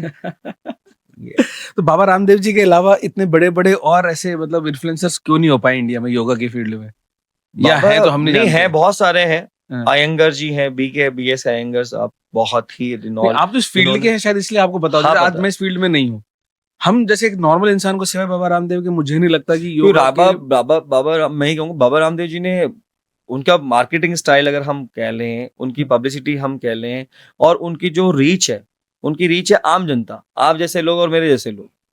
तो वो बहुत समय से इस परंपरा को, इस ज्ञान को बांटने का निरंतर कार्य कर रहे हैं। जहाँ भी शिविर होते हैं, बड़े बड़े शिविर उनके होते हैं, लाखों के लोग उनके पास जुड़ते हैं, टीवी के माध्यम से लोग जुड़ते हैं, तो आम जन तक योग को पहुंचाया है उन्होंने। अच्छा इससे पहले भी योग था, बट कुछ खास लोगों के लिए था। जब पता चला कि योग से बीमारियां भी ठीक होती हैं, फिर योग थोड़ा सा कॉमर्शलाइज हुआ, उसमें लोगों को ठीक करा, पैसे इन्वेस्ट हुए, अच्छे अच्छे लोगों ने योगा किया, उन लोगों ने फिर दूसरे लोगों को शेयर किया, उससे फिर ये और इन्हांसमेंट हुआ। बाकी बहुत सारे दिव्य आत्माएं हैं जो योग के प्रति भी बहुत अच्छा कार्य कर रही हैं, लेजेंड हैं वो। अब थोड़ा सा आपके पर्सनल जो ट्रेनिंग सेंटर्स हैं उनसे रिलेटेड कुछ सवाल है। तो आप मतलब एक मोटा मोटी रेंज बता सकते हो कि किस एज से लेके किस एज तक के लोग आपके सेंटर्स में आते हैं? मेरे सेंटर पे 20 ईयर्स से लेके 90 ईयर्स तक के मेरे पास लोग बाग आते हैं। कितने 20 से लेके 20 से लेके 90 ईयर्स तक। 90 ईयर्स तक के 90 लोग? ईयर्स के भी मेरे पास 2-3 लोग हैं जो आते हैं। 60 प्लस में भी मेरे पास में बहुत सारे लोग हैं जो मेरे पास में आते हैं। एक number of variation age group है जो जिनको हम सबको सबको एक तरीके से योग के साथ लेके चल रहे हैं। तो इनकी मतलब जो इतने ज्यादा एज गैप्स हैं इनमें, तो आप इनके बैचेस अलग अलग बनाते कुछ हैं? हाँ, कुछ बैचेस ऐसे हैं जैसे मॉर्निंग 6 to 7 का हमारा जो बैच है उसमें हम जनरली ऐसे लोगों को इनवाइट करते हैं जिनको सहज भाव से योग करना है, थोड़ा धीरे-धीरे करना है, जिनकी एज है अराउंड दे आर 50-55 पे हो और जिनको स्वस्थ रहना हो, जो धीरे-धीरे कर सकते हो, उन लोगों को हम उस बैच में कराते हैं। उसके अलावा जिनको तेज करना हो, जिनको वर्कआउट में वेट लूज़ करना हो और जिनको योगा में कुछ कुछ नया करना हो, कुछ नए तरीके से उसको परफ़ॉर्म करना हो, उन लोगों को हम 7 to 8, 8 to 9 में बोलते हैं। ये अलग अलग कैटेगरी से आपने अलग अलग बना रखे हैं। अलग-अलग तो अब आपने 20 से 25 साल वाले बच्चे भी हैंडल कर रहे हैं, 90 साल के दादाजी, शायद मेरे दादाजी से भी ज्यादा एज हो गई होगी उनकी उनको भी मैनेज कर रहे हैं। तो इन सारे अलग अलग एज ग्रुप्स में फिर उसमें भी जेंडर का भी खेल है, हाँ, जेंडर मेल्स फीमेल्स, है ना? एक मीम एक वो चली भी थी वुमेन बोल के, एक पूरी हुँ, पूरी। हुँ। तो मेरे को एक्चुअली जानना ये है कि हर पॉडकास्ट में जो भी गेस्ट आते हैं ना, हम उनसे समझते हैं कि उनका जो इंटरेक्शन है इस हुँ। जेन जी पीढ़ी के साथ में, और उससे पहले वाली मिलेनियल्स और उससे भी पहले वाले जो पीढ़ियां हैं, इन सब से जब आपका इंटरेक्शन होता है, इन सब में सबसे चैलेंजिंग कौन सी एज ग्रुप के लोग लगते हैं आपको आपकी फील्ड में सिखाने को लेके, और कौन से एज ग्रुप के साथ में आपको बहुत ज्यादा खुद को सीखने को मिलता है कि यार ये लोग तो मुझे भी इतना सिखा देते हैं या इतना सीखने पे मजबूर कर देते हैं? नहीं, ये अगर एज ग्रुप की बात करें तो 55, 50, 45 जिनको प्रॉब्लम हो, उन एज ग्रुप के साथ में चैलेंज आता है क्योंकि उनको हम सामान्य रूप से योगाभ्यास सबके साथ नहीं करा सकते हैं। सबके अपने-अपने पर्सनल हेल्थ कंसर्न होते हैं, इश्यूज़ होते हैं। लाइक किसी को बहुत बैक पेन है या नी पेन है, तो हमें उन चीज़ों को बारीकियों से ध्यान रखना पड़ता है कि ऐसा कोई अभ्यास ना हो कि जिससे वो तनाव बढ़ जाए। तो वो एक थोड़ा-सा डीप तरीके से वन ऑन मार्किंग तरीके से या आसनों का ऐसा चुनाव किया जाता है उन लोगों के लिए पर्टिकुलर कि उनकी बीमारी या जो उनको प्रॉब्लम हो रही है वो क्योर होने लगे। तो वो एक बहुत वो है। दूसरा जो ये टीनेजर वाला ग्रुप है, उनके अंदर ऊर्जा एज़ कम्पेयर टू उनसे ज़्यादा ही होती है। तो वो जो उनको उछल-कूद वो उनको चाहिए कुछ नया हो। आज ये करा दिया तो अब कल नया क्या कराओगे? तो उनसे भी हमें सीखने को मिलता है कि हम अपने योगा की प्रैक्टिस में क्या ऐसा फ्लो क्रिएट करें। कभी हम स्टेपर यूज़ कर लेते हैं फॉर एग्ज़ाम्पल, कभी हम डंबल यूज़ कर लेते हैं। करा तो योगा ही रहे हैं बट योगा के फॉर्म को नहीं छोड़ रहे, बट उसको इंटरेस्टिंग बनाने के लिए कभी म्यूज़िक के साथ में, कभी और सपोर्टिंग चीज़ों के जैसे स्टिक है मेरे पास में, चेयर्स है मेरे पास में, तो उनके थ्रू उनको वो नया चीज़ हम देने की कोशिश करते हैं। उनको भी लगता है कि यार रोज़ यहाँ ऐसा कुछ नया-नया एक्टिविटी कराते हैं जिससे वो बंधे रहते हैं। और जो बंदा 3-4 महीने, 5 महीने कर लेता है योगा, तो फिर वो बन जाता है एक तरीके। बट उस वाले एज ग्रुप के अंदर हमें ये चैलेंज आता है क्योंकि हमें उनको कुछ डेली इस तरीके से कराना पड़ता है। सबको हमारी आज पेट की एक्सरसाइज करा दो, पेट में भी तो हमें कभी क्रंचेस कराने पड़ते हैं, कभी हम योगा के फ्लो में ही कुछ ऐसे आसन है जिसमें हम होल्डिंग कराते हैं। तो वो एक बनता है कि यार उन्होंने भी हमें चैलेंज कर दिया, तो अब कल हम जब क्लास लेंगे तो उनको उस तरीके से होल्ड करेंगे कि यस आ जाओ बच्चों, देखते हैं आप कैसे क्या कर सकते हैं, वो रहता है। आपने बताया कि योगा सिर्फ और सिर्फ अपने शरीर पे काम करना नहीं है, शरीर, मन और आत्मा तीनों को साथ लेके काम करने का वो है। तो आजकल आपने बहुत देखा होगा, कई कंप्लेंट्स कॉमन है, बहुत कॉमन है। एक, मेरे पास समय नहीं है, एक, टेंशन बहुत है यार, लाइफ की लगी पड़ी है यार, और फिर इन सब की फाइनल जो रिजल्ट या मैं कहूँगा एक कंक्लूजन निकल के आता है, हर इंसान चलता फिरता है बोल देता है मैं तो बहुत डिप्रेशन में हूँ, आजकल बहुत डिप्रेशन है। आप ये बता सकते हैं कि अगर ऐसे लोग सच में डिप्रेशन है, नहीं है, थोड़ी बहुत है, जो भी जैसी भी है, वो लोग अगर योगा का सहारा लें, उनके जीवन में योगा क्या बदलाव ला सकता है? मैं वापस से एक चीज बोलूंगा, जैसे कि आपने बोला डिप्रेशन में कोई है, तो डिप्रेशन किस तरीके का है, क्या है, वो एक एनालिस्ट होना बहुत जरूरी है। कुछ डिप्रेशन के पीछे की कुछ कहानियां होती हैं, किसी का कोई खो गया, कोई किसी से बिछड़ गया, किसी की ओवर थिंकिंग बहुत ज्यादा हो गई, किसी को लॉस लग गया। उसका उसका बेस क्या है? अगर उस बेस पे अगर हम काम कर सकते हैं तब तो ठीक है। अगर हम उस बेस पे कुछ भी काम नहीं कर सकते तो उसको हटाना है। अब वो जो हमारे माइंड के अंदर बना हुआ है, अब जो चीज लॉस हो गई है, कोई मेरा परिवार का सदस्य चला गया, मेरा बहुत अच्छा अटैचमेंट था, वो वापस तो नहीं आ सकते ना। अब ये माइंड वॉश कैसे होगा, उन चीजों से मैं कैसे बाहर निकलूंगा? तो ये योगा की एक बहुत खूबसूरत सी चीज है कि मैंने बताया ये शरीर के साथ साथ मन और आत्मा में भी काम करता है। जब आप ठहराव से बैठते हैं, ध्यान करते हैं, प्राणायाम करते हैं, तो ये कहीं ना कहीं हमारी मेंटल लेवल पे जो ब्लॉकेज हैं, जो थॉट प्रोसेस के ऊपर ब्लॉकेज है, उनको रिमूव करता है। तो 100% अगर कोई भी डिप्रेशन का शिकारी है या जिसको प्रॉब्लम है डिप्रेशन की, चाहे वो कैसी भी हो, मैं लिख के दे सकता हूँ, अगर आप 3 मंथ्स योगा करते हैं, अच्छे भाव से करते हैं, तो आपको 3 महीने बाद ये प्रॉब्लम कभी नहीं हो ये तो बहुत बड़ी सकती। यस, आप क्लेम कर रहे हैं। 100%। मैं ही नहीं कह रहा हूँ, आप किसी भी इंस्टीट्यूट से, किसी भी योगाचार्य से अगर आप कहेंगे, बात करेंगे, तो वो आपको ये 100% कह सकते हैं कि मेरे पास भी बहुत सारे लोग आते हैं ऐसे, जिनको बहुत ऐसी एंजाइटी, ऐसा फियर, ऐसा डिप्रेशन था, बट मेरे साथ जुड़ने के बाद, हमारी संस्था के साथ जुड़ने के बाद, अब वो बिल्कुल उनकी लाइफ 360 डिग्री चेंज हो गई। क्योंकि सिर्फ योगा ही नहीं है, योगा के साथ साथ जब हम अच्छे ग्रुप में साथ जुड़ते हैं, वो एक हमें खुशी का माहौल देता है। हम छोटे छोटे गेट टुगेदर करते हैं, वो एक खुशी का माहौल देता है। हम अपने ग्रुप के साथ वृंदावन, ऐसे बाहर की आध्यात्मिक यात्रा करते हैं, वो एक छोटी सी खुशी देता है। फिर हम योग साधना के साथ साथ जब ध्यान करते हैं और फिर हम भक्ति मेडिटेशन करवाते हैं, तो वो ऐसी खुशियां अंदर से, इंटरनल बॉडी के अंदर से मेंटल लेवल पे इंक्रीज होती है कि वो जो उसका जो पास था ना, वो धीरे धीरे उसको भूलने लग जाता है। तो पास में रहेंगे तो हमेशा पकड़ के रखेगी, और किसी चीज को पकड़ के रखोगे तो 100% वो आपको तनाव देगी। अगर आप चीज छोड़ना सीख जाओगे, ठीक है, ठीक है, लेट इट गो। हमने सुना ही है, बहुत बार सुना है, लेट इट गो करते हैं तो इतना ईजी नहीं है, बट ये भी वही, अगर आप ध्यान की साधना अच्छी, योग अभ्यास है, तो आपके अंदर ये भाव धीरे धीरे बढ़ जाता है। तो मेरे हिसाब से डिप्रेशन के तो खासकर अगर किसी को है, तो कहीं भी अच्छी से अच्छी जगह पर आप दवाई ना खाएं, इससे अच्छा तो आप अपना योगाभ्यास कीजिए, और खासकर योग निद्रा, प्राणायाम और ध्यान, और हो सके तो आधा घंटा कोई सत्संग कीर्तन जरूर करें। आप 3 महीने में ही इस बीमारी से बाहर निकल जाएंगे। तो ये जो मैजिक है, ये आपने कहा कि साथ बैठने से, संगत के अंदर रहने से, साथ आध्यात्मिक जगहों पे जाने से, या फिर वो जो फिजिकल क्लास में आता है, आप उनको 1 to 1 वो असिस्टेंस दे सकते हो, आप उनको पर्सनली बहुत बेहतर समझते हो, ताकि आप कहीं उनके उस किसी भी बॉडी में जहाँ पे भी जो भी तनाव है उसका भी पर ये सब चीज़ें तो तभी हो सकती हैं जब वो आपके सेंटर पे फिजिकली आता हो। लेकिन आजकल तो बहुत सारे इंस्टीट्यूट ऑनलाइन चला रहे हैं, तो क्या वो इफेक्टिव है? ये मैजिक उसमें भी क्रिएट हो पाता है? मेरा तो एक ही भाव है, आप काम करो तो मन से करो। अभी आप सेहत पे काम कर रहे हो, वो भी आप इस मन से कर रहे हो कि मुझे फॉर्मेलिटी करनी है।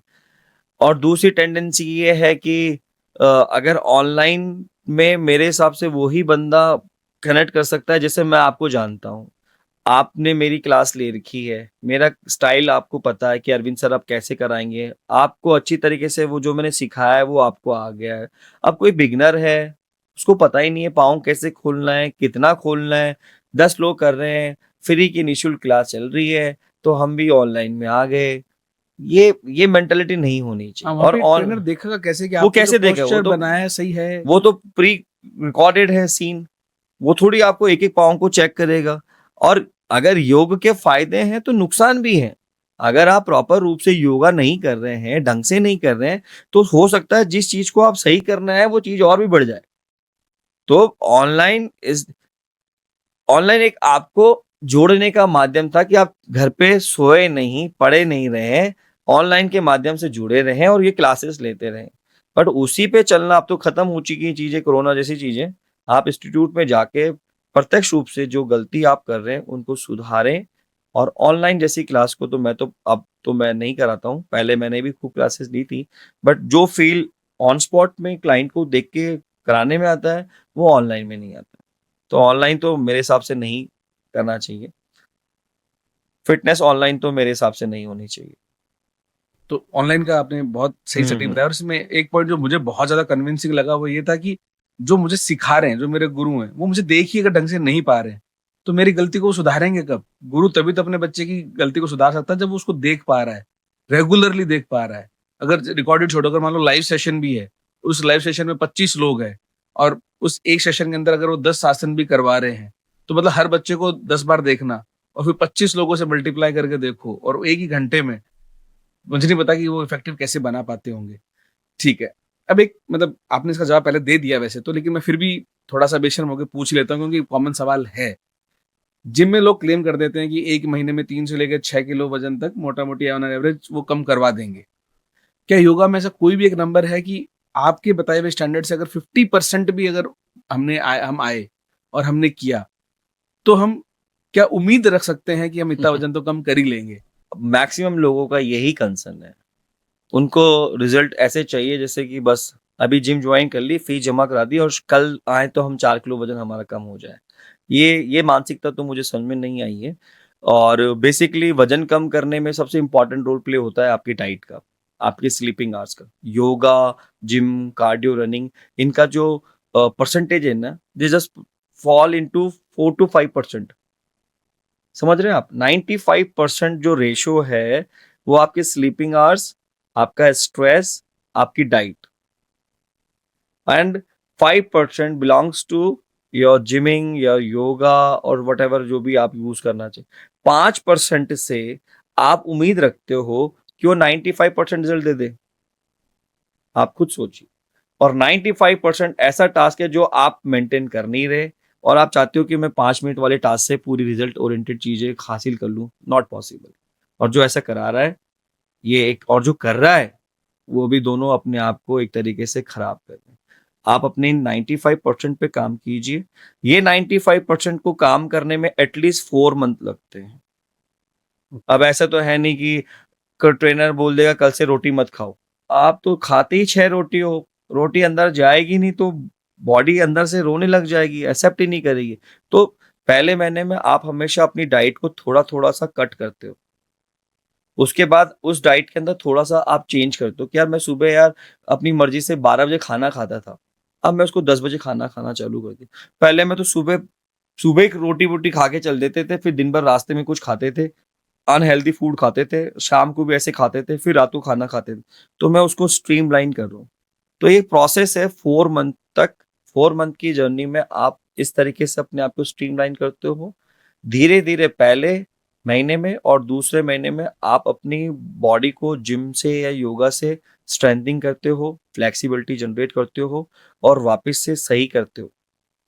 3rd मंथ ऑनवर्ड्स के बाद आपको ऐसा रिजल्ट आने लग जाता है कि जो लॉन्ग लास्टिंग आपके साथ चले। तो डाइट इंपॉर्टेंट है। वर्कआउट अगर आप नहीं भी करोगे तो भी मेरे हिसाब से कोई दिक्कत नहीं है। तो दिन भर में लोग बाग इतना चल लेते हैं, इतना काम कर लेते हैं, तो वो मीट आउट वैसे भी हो जाता है कैलोरीज बर्न का। आप अभी देखो, नवरात्र का सीजन है। अभी 9 दिन तक अगर आप अभी फीमेल डिपार्टमेंट से आप डिस्कस करोगे तो सबके व्रत है। सब अभी आपको 6 में अभी 9 दिन के बाद अगर आप लो तो 5 किलो वजन किसी का 4 किलो वजन कम है, ऐसा मिलेगा ही मिलेगा। क्योंकि देखो, बाहर के खाने का, मीठा खाने का और अनहेल्दी खाने का कितना बड़ा रोल है। जो काम वो 6 महीने में नहीं कर पाई, वो माता रानी के नवरात्रे ने 9 दिन में करवा दिन में। तो आहार इंपॉर्टेंट है और फिटनेस आपका सिर्फ 1 आवर और वो कोई सा भी आप कीजिए आपको रिजल्ट मिले। और योगा में भी ऐसा है, अल्प आहार करेंगे और योगा अच्छा करेंगे। योगा में सूर्य नमस्कार बहुत अच्छी क्रिया है, आसनों का एक सेट है, उसमें आप कम से कम 70 से 80 कैलोरीज बर्न करते हैं। अगर बहुत अच्छा तेज करते हैं, धीरे करते हैं, तो आपकी कैलोरीज बहुत बर्न होती है।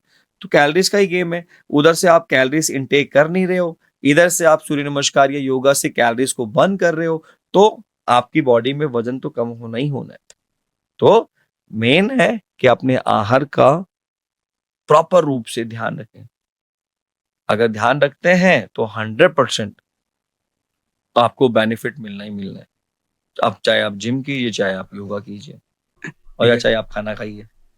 अपन रैपिड फायर में बढ़ने से पहले एक सवाल और है। हाँ। वैसे तो मुझे पता नहीं, बस ऐसे ही सोच रहा हूँ, कंफर्म कर ही लूँ। जैसे आपने बताया था कि एज ग्रुप के हिसाब से तो आपके जो डायरेक्शंस हैं या आपकी गाइडलाइंस हैं वो चेंज कर देते हैं, आसन वगैरह भी अपडेट कर देते हैं, बीमारी के हिसाब से भी कर देते हैं, राइट? क्या जेंडर के हिसाब से भी योगा बदलता है कि इस जेंडर को ये वाले नहीं देखो, करने हाँ, ऑफ चाहिए? कोर्स जेंडर के हिसाब से भी कई बार हम depend on the male genders की अलग बीमारियां हैं, फीमेल जेंडर की अलग बीमारियां हैं।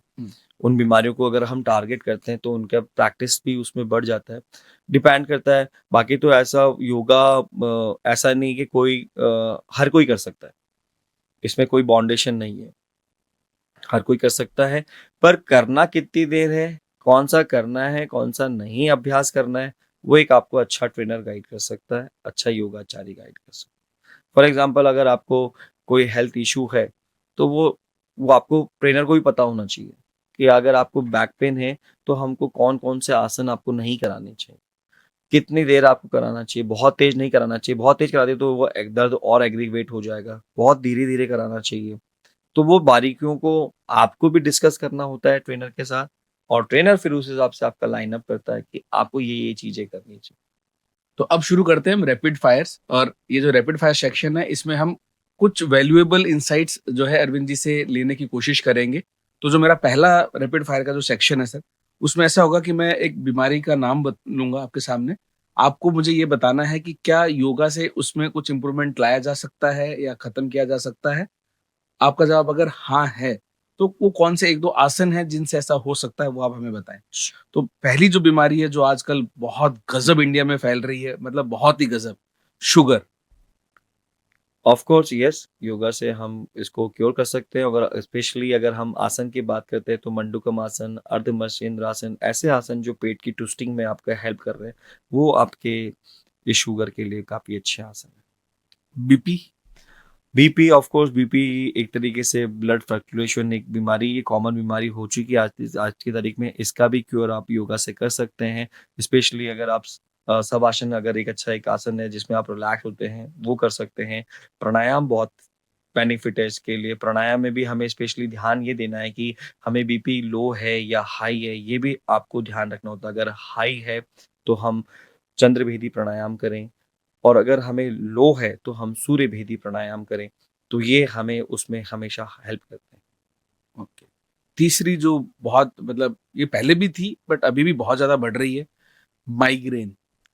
माइग्रेन, ऑफ कोर्स यस, क्योंकि अगर योगा में बात करते हैं तो शीर्षासन है, विपरीत करणी आसन है, कुछ गर्दन की सूक्ष्म क्रियाएं हैं, और खासकर प्राणायाम अगर हम सही तरीके से करते हैं तो माइग्रेन में भी इसमें बहुत लाभ मिलता है। ओके। और एक चीज जो बहुत ही कॉमन आजकल आपको हर किसी से सुनने को मिल जाएगी, इवन 35-38-40 साल के भी लोग कहने लगे हैं यहाँ से दुख रहा है, वहां से दुख रहा है, ये दुख रहा है, वो दुख रहा है। तो आपने जैसे पहले बताया तो है कि बॉडी पेन में हेल्प करता है, लेकिन देखो, एक general body pain. Body pain के सिम्टम्स क्या हैं, किस वजह से वो क्या हो रहा है, कोई डेफिशिएंसी तो मेरी बॉडी के अंदर नहीं है, कोई मैग्नीशियम की कमी तो नहीं है, किसी प्रकार के विटामिन्स की या मेरे अंदर कमी तो नहीं है, वो एनालिसिस भी हमें करना ज़रूरी है। अगर वो एनालिसिस ही नहीं किया, हमें पता ही नहीं डेफिशिएंसी तो ये चल रही, तो उसका सप्लीमेंट, उसका फूड, उसका आहार हम लें, और उसके बाद हम योगा प्रैक्टिस करें तो हमें चार चांद लग सकते हैं। योगा प्रैक्टिस में बहुत सारी स्ट्रेचिंग होती है, कूल डाउन्स होते हैं, ब्रीथिंग्स होती हैं, जो आपके बेसिकली जो बॉडी पेन सोरिंग होती है उसको कम करने में बहुत हेल्प करते हैं। अच्छा। डाइजेशन। डाइजेशन तो ये हर किसी की बीमारी है, कॉमन बीमारी है, और मैं आपको बता रहा हूँ बार बार कि खाना खाते तो हैं, पर कितनी क्वांटिटी में खाना है उसको को पता नहीं है। पर यस, अगर हम पवन मुक्तासन करते हैं, पेट से संबंधित क्रियाएं करते हैं, मंडूकम करते हैं, मलासन करते हैं, तो हमारे डाइजेशन को बहुत इम्प्रूवमेंट मिलता है। और कोई ऐसी बीमारी जो आपको लगता है कि बहुत कॉमन है और योगा से या इस आसन से बहुत सटीकली आप लोग हैंडल कर सकते हैं? कॉमन बीमारी तो देखो बैक पेन है। आजकल हर लोग बाग बैक पेन से प्रॉब्लम है में आते हैं, तो प्रॉब्लम बैक पेन में बेसिकली भुजंग आसन है, कुछ प्रॉप्स के साथ में हम आसन कराते हैं, पवन मुक्तासन है, और भी आसन है ऐसे जिसके अगर हम करते हैं थोड़ा सा थेरेपी रूप से करेंगे तो जल्दी हमें आराम मिलेगा। बैक पेन के अंदर ये कॉमन बीमारी है, क्योंकि ज़्यादातर लोग बाग खड़े रह के काम करते हैं या बैठ के काम करते हैं, तो इस आसनों को करके हम क्योर कर सकते हैं। और वो बाबा रामदेव के जो फेमस आसन है जिसमें पेट घुमा देते हैं, वो क्रिया है एक तरीके से, अच्छा। वो जनरली हर किसी को करने के लिए रिकमेंडेशन नहीं किया जाता है, क्योंकि पेट से संबंधित है। जिनको अगर मैं कहूँ उनका शरीर और आपके शरीर में या दूसरों के शरीर में वो पेट की उतनी स्ट्रेंथ नहीं है, तो वो अग्निसार क्रिया है, नौली क्रिया है जो वो करते हैं, वो डाइजेशन को ही अच्छा करने के लिए और खासकर आपकी पेटों की आंतों को स्ट्रॉन्ग करने के लिए। अगर आप ये अभ्यास करते हैं तो डेफिनेटली आप वो भी कर सकते हैं। अब जो मेरा अगला सेक्शन है उसमें मैं एक सेंटेंस बोलूंगा, आपको बताना है कि ये मिथ है या ये फैक्ट है। ओके, है ना? Myth and fact. 20 मिनट की जिम और 1 घंटे का योगा बराबर है? मिथ। योगा एक धर्म है? मिथ। योगा से कुछ ही दिनों में रिजल्ट्स आने शुरू हो जाते हैं? ट्रू। मेडिटेशन ही योगा है? मैं अभी तो मिथ कहूंगा शॉर्ट फॉर्म में ही, क्योंकि आपने मुझे इतना ही समय दिया है। ये दोनों अलग अलग कॉन्सेप्ट की चीजें हैं। मॉडर्न योगा से ट्रेडिशनल योगा बहुत ज्यादा अलग है? बहुत ज्यादा अलग तो मैं नहीं कहूंगा, but yes the way breathing को और थोड़ा सा उसके मूवमेंट को फास्टर करने का, वो ऑफ कोर्स एक तरीके से नया है कॉन्सेप्ट। बाकी जो ट्रेडिशनल योगा है बहुत कूल काम एंड पीसफुल है, और बहुत बैलेंसिंग है, बहुत फोकसली है, बहुत होल्डिंग जैसा है। बट मॉडर्न योगा को एक परिभाषा ही चेंज कर दी गई है। मॉडर्न योगा का मतलब ये डाल दिया है कि हमें वजन कम करना है तो योगा कराओ। हाँ, और एंटरटेनमेंट के साथ हाँ, करना। वो इसको इस तरीके से कराओ कि हम योगा कर रहे हैं हाँ। और उसको हमें उससे वजन कम करना है। तो वजन कम का योगा का कोई लेना देना नहीं है। पर वो ठीक है, अब आप किसी के पास गए हो, उसने आपको एंटरटेन कर लिया। मॉडर्न योगा उस तरीके से मॉडर्न योगा को प्रमोट किया जा रहा है कि ये वेट लॉस के लिए हेल्पफुल है। I don't think so. Weight loss के लिए हेल्पफुल तो है, बट उसका जो ट्रेडिशनल भाव है वो एक अलग तरीके का भाव है।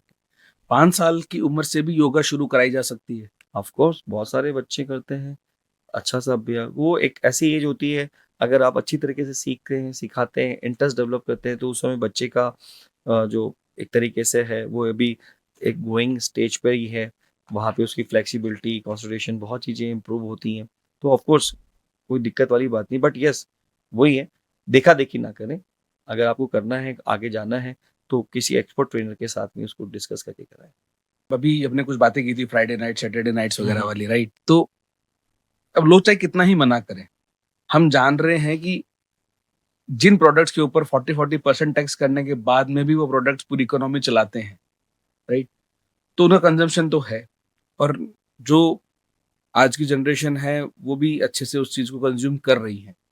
तो योगा क्या उन लोगों को वो चीज छोड़ने में किसी तरह की मदद कर सकता है? मैं वही कह रहा हूँ आपको, यस ऑफ कोर्स योगा का बहुत अच्छा पहलू है ये कि वो आपके मेंटल प्रोस्पेक्ट के ऊपर भी काम कर रहा है। अगर आप गलत काम कर रहे हैं फॉर एग्जांपल, तो डेफिनेटली जब आप योगा प्रैक्टिस करते हैं स्लोली एंड ग्रेजुअली, वो भाव धीरे धीरे आपके स्ट्रांग होते हैं कि यार ये चीज गलत है, मुझे इसको क्विट करना चाहिए। तो वो भाव कब आएंगे? जब आप योगा प्रैक्टिस करो। और योगा प्रैक्टिस करने के बाद जब आप मेडिटेशन करते हो तो आप अपने आप से क्वेश्चन पूछते हो, अंदर क्या चल रहा है। मेडिटेशन इज ऑल अबाउट एक ठहराव है। ठहराव के साथ साथ एक ऑब्जर्वेशन है कि आप क्या सही कर रहे हो, क्या गलत कर रहे हो, उसको आप एनालिस करते हो। और फिर वो मन आपका उस कार्य के प्रति फिर धीरे-धीरे रिस्पॉन्स करने लग जाता है। ऐसा नहीं कि आज ही अपन ने योगा स्टार्ट किया, कल से हमने अपने सारे व्यसन छोड़ दिए। जो भी हम गंदे काम करते थे या जो चीज़ें हम करते थे वो हमने सब छोड़ दिया, ऐसा पॉसिबल नहीं है। बट येस ऑफ कोर्स अगर आप योगा के ट्रैक पे चल रहे हैं, तो विद इन 3 मंथ्स 4 मंथ्स के बाद एक ऐसी साइकिल क्रिएट होती है कि आप धीरे-धीरे उन चीज़ों को इग्नोर करने लग जाते हो। उनको उनसे दूर होने लग जाते हो। तो वो आने के बाद अब आप करेंगे, जर्नी स्टार्ट करेंगे, धीरे-धीरे आपको उसका बेनिफिट मिलने लगेगा। आपको अपनी हेल्थ के अंदर इम्प्रूवमेंट देखने को मिलेगा, आपको अपनी मेंटल हेल्थ के अंदर भी इम्प्रूवमेंट देखने को मिलेगा। तो आप इन चीज़ों को धीरे-धीरे फिर बाईपास करने लग जाते हो। और मेरे हिसाब से ऐसे लोगों को तो डेफ़िनेटली योगा करना ही चाहिए। तो इसी इसी पॉइंट पे मेरा अगला सवाल, और जहाँ तक है शायद मैं आज के इस पॉडकास्ट का इसको आखिरी सवाल बना के पूछना चाहता हूँ कि ठीक है, जो चीज़ें हो गई वो तो हो गई। लेकिन जो अब ये जो आने वाली पीढ़ी है, जो बच्चे आज हैं 6 साल के, 5 साल के, 7 साल के, 8 साल के, 10 साल के, जो स्कूल्स में जा रहे हैं। बहुत सारे स्कूल्स में कहीं न कहीं वीकली 1-2 योगा क्लासेस तो होती हैं, ठीक है। बट उसके अलावा पेरेंट्स जिनको अब योगा के फ़ायदे पता हैं, इस कल्चर के फ़ायदे पता हैं, जो नहीं चाहता कि उनके बच्चे आगे जाके क्लबिंग में उतना ज़्यादा जाएँ, थोड़ा बहुत फन के लिए ठीक है। टाइम के हिसाब से थोड़ा बहुत एक्सेप्ट करना भी पड़ता है। बट इस योगा कल्चर को, इस फिटनेस के प्रति जो रुझान होता है या जो इंटरेस्ट होता है, इसको इतना स्ट्रॉन्ग कैसे किया जाए कि ये बच्चे जब भी बड़े हों धीरे-धीरे, तो उनका इंक्लिनेशन जो है हेल्थ की तरफ, योगा की तरफ ज़्यादा हो और उस गलत वाली साइड में ना हो या कम से कम हो? ये बहुत अच्छा है और ऑफ कोर्स जो भी पेरेंट्स हमारे इस ब्रॉडकास्ट को देख रहे हैं या जो बच्चे देख रहे हैं, मैं उनसे यही कहूँगा कि छोटी-छोटी वर्कशॉप्स योगा की अगर कहीं आपके शहर में हो रही है या कहीं आस-पास हो रही है, तो वो वर्कशॉप ज़रूर जॉइन करें। इन छोटी-छोटी वर्कशॉप से आपको योगा को थोड़ा-थोड़ा समझने का मौका मिलेगा, नंबर 1। और जैसे कि एक अच्छा ग्रुप क्रिएट करें। आप खुद ही ट्रेनर को हायर करके उनके साथ में योगा प्रैक्टिस कर सकते हैं। योगा प्रैक्टिस के साथ-साथ मेडिटेशन सेशन को बहुत इम्पोर्टेंट है, क्योंकि अगर योगा फिज़िकली रूप से हम कर रहे हैं, बट मेंटल रूप से तब इम्पैक्ट क्रिएट करता है जब हम ध्यान को इसके अंदर इन्वॉल्व करते हैं, जब हम मेडिटेशन करते हैं। तो योगा और मेडिटेशन की क्लबिंग करके अगर हम प्रैक्टिस कर रहे हैं, तो ये कहीं न कहीं हमारे बच्चे के मेंटल लेवल को वॉश कर रहा है कि वो जो गंदा संगत है, क्लबिंग है, उनसे हम हट सकते हैं और एक अच्छे ग्रुप के साथ एंटरटेन कर सकते हैं।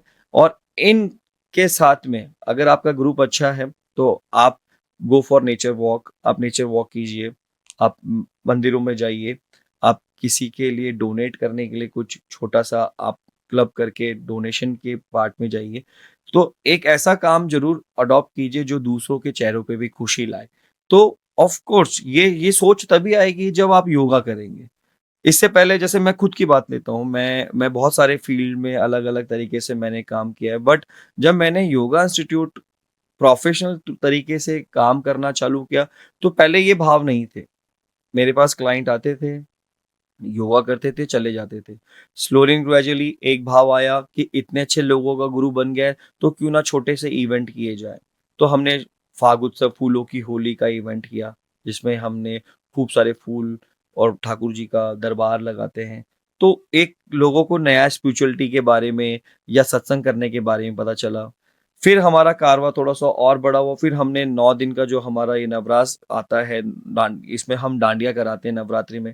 तो पहले 50 लोग इसमें पार्टिसिपेट करते हैं। अभी रिसेंटली मैंने अपना ये प्रोग्राम कराया, इसमें 600 लोगों ने पार्टिसिपेट किया। तो 600 लोगों की वो वाइब्रेशंस बहुत अच्छी थी। सारे फैमिली कनेक्ट जैसे लोग थे। उसमें कोई नॉनसेंस नहीं हुई। एक अच्छा ग्रुप हुआ, सारे सत्संगी थे, तो एक सोच और बदली। इतना अच्छा ग्रुप हुआ, फिर हमने कोशिश करी चलो क्यों ना अब हम किसी सोसाइटी के ऐसे मेंबर को हेल्प करें जो समाज के लिए बहुत अच्छा काम करो। तो इतने अच्छे लोग मेरे से जुड़े हुए हैं, तो हम हर साल दिवाली पे उनसे कुछ उनका जो सामान ऐसा है जो यूज़ नहीं आ रहा है वो इकट्ठा करते हैं। तो उनके मन में भी एक डोनेशन की भावना आती है, अरे सर सर कर रहे हैं तो सर के बहाने ये काम हो जाए। तो योग के रास्ते पे चले थे, योगा आसन कराने का भाव रखा था, बट धीरे-धीरे उस भाव में लोगों को खुश रखने का, उनको नए रंग को दिखाने का मौका मिला, उससे लोगों को जोड़ने का मौका मिला। नवरास गरबा उत्सव हो या फाग उत्सव हो, ये मौका करने का मिला, डोनेशन करने का मौका मिला। इसी से हमें भाव आया क्यों ना धार्मिक यात्रा भी की जाए। तो हम लास्ट ईयर केदारनाथ बद्रीनाथ लेके गए लोगों को, तो लोगों को लगा यार वाह, ऐसा भी होता है क्या। फिर हम इससे पहले काफी सारे योगा रिट्रीट कर चुके हैं, ऋषिकेश जा चुके हैं, ऐसे बहुत सारी जगह जा, तो लोगों को एक नया एक्सपीरियंस मिला लाइफ में। जो लोग बाग घर पे ही बैठे रहते थे, अब रिटायर हो गए, अब क्या करें, टीनेजर्स हैं, कहीं जाते नहीं है, भक्ति में कोई इन्वॉल्वमेंट नहीं है, कोई सत्संग में इन्वॉल्वमेंट नहीं है। तो धीरे धीरे हम, जैसे मेरी लेयर हटी, वैसे योगा में अगर आप प्रैक्टिस करेंगे तो आपकी भी लेयर हटने लग जाती है। जैसे प्याज होता है, स्टार्टिंग में कैसे होता है, बाहर से आप हटाते हैं 1 2 3 4, और लास्ट के अंदर छोटा सा बिल्कुल व्हाइट बिल्कुल आपको देखने को मिले। तो योगा भी ऐसी ही लेयर है। पहले तो ये खुद के ऊपर काम करता है, खुद के ऊपर काम करने के बाद शारीर से आप काम करते हो, फिर आप मन से काम करते हो, फिर मन अच्छी तरीके से प्रसन्नता होती है तो फिर वो आध्यात्म से जोड़ती है। फिर वो कोशिश करती है कि आपसे जुड़े हुए, आप जिनसे मिले कोई दुखी नहीं हो, जिनकी आप सेवा कर सकते हो, सहायता कर सकते हो, वो आपके मन के अंदर धीरे धीरे भाव आ जाते। तो चला तो मैं योगा पे ही था, और स्लोली एंड ग्रेजुअली वो सारे पहलू मुझे अब देखने को मिल रहे हैं। तो मुझे लगता है जब ये चेंजेस मेरे अंदर आए हैं और मेरे से जुड़े हुए लोगों के अंदर आए हैं, तो डेफिनेटली अगर कोई अच्छी तरीके से योगा प्रैक्टिस कर रहा है, एक अच्छे ग्रुप के साथ में प्रैक्टिस कर रहा है, तो पहली चीज तो नेगेटिव से दूर रहेगा, डिप्रेशन से दूर रहेगा, और जो आप ये जो लेट नाइट कल्चर वाला पार्ट है, इससे दूर रहेगा, नेचर के करीब रहेगा, ठाकुर जी की भक्ति के में जुड़ा रहेगा। उसको भी क्यूरियोसिटी होगी यार, क्यों ना हम भी इस साल टूर लेकर या टूर में किसी ऐसे आध्यात्मिक क्षेत्र पे जाएं जहाँ पर हम ये भक्ति या मेडिटेशन कर सकें। अभी रिसेंटली हम नीम करोली बाबा जी के दरबार में अपने टीम को लेके गए, वहाँ से कसार देवी गए, वहाँ से जागेश्वर धाम गए। तो साल के ऐसी कुछ यात्राएं होती हैं जहाँ लोग बाग पार्टिसिपेट भी करते हैं और उनको अच्छा भी लगता है कि यार रोजमर्रा की जिंदगी से कुछ नया हो रहा है, और एक अच्छा सर्कल बन गया। तो ये चेंजेस सारे के सारे सेंटर से ही आए, मेरे अंदर आए, मेरे से मेरे लोगों के अंदर आए। तो जो लोग इस ब्रॉडकास्ट के माध्यम से देख रहे होंगे, 100% अगर वो अपनी जर्नी करते हैं योगा की, तो डेफिनेटली ये चीजें उनकी लाइफ में भी होने हो सकती हैं, कोई दो राय नहीं। So this proves कि मतलब एटलीस्ट मुझे तो ये प्रूव होता है कि योगा इज मैजिकल, और योगा सिर्फ एक एक्टिविटी नहीं है, ऑफ है कोर्स। ना, कि सिर्फ एक बॉडी फिटनेस पे काम करना है। ये आपकी आत्मा, आपके मन तक जाके काम करती है। और शुरू आप योगा से करते हैं, बट आप अपनी सोसाइटी में कितनी पॉजिटिव एनर्जी को जनरेट करके शेयर करते हैं, ये योगा से ही होगा। जैसा कि बाबा रामदेव जी भी कहते हैं, योगा से ही होगा या करने से ही होगा। तो मैं भी आप सबसे रिक्वेस्ट करूंगा कि अगर आप मेरी तरह नहीं करते थे तो जीवन में जरूर करना शुरू करें। अपने आसपास देखें कहाँ पे कैसे आप कर सकते हैं, कैसे समय निकाल सकते हैं। क्योंकि समय नहीं है, ये बहाना आज से 100 साल पहले भी लोगों के पास में था, 50 साल पहले भी था। और आज जब सब कुछ या बहुत कुछ ऐप्स के थ्रू हो सकता है, मिनटों में, सेकंड्स में हो सकता है, तब भी हम यही कह रहे हैं कि टाइम नहीं है। तो मुझे लगता है कि अगर आपने अपनी हेल्थ के लिए ही टाइम नहीं निकाला तो आप जीवन जी ही क्यों रहे हैं। सो अरविंद जी, मैं आपको बहुत बहुत बहुत धन्यवाद देना चाहूंगा कि आज बहुत सारी अच्छी बातें आपने हमें बताई। मैं खुद एक जो है थोड़ा सा केयरलेस रहता हूँ अपनी हेल्थ को लेके, लेकिन आई होप कि आज की बातों के बाद में मैं भी एक सीरियस इंसान बनूं अपनी हेल्थ के लिए और अपनी हेल्थ को इम्प्रूव करूं। और जाते जाते आपकी तरफ से हमारे व्यूअर्स के लिए कोई एक ऐसा आसन आप बता के जाओ कि भाई तू जीवन में कुछ भी नहीं करे ना, ये करते रहना और मेरे को याद कर लेना।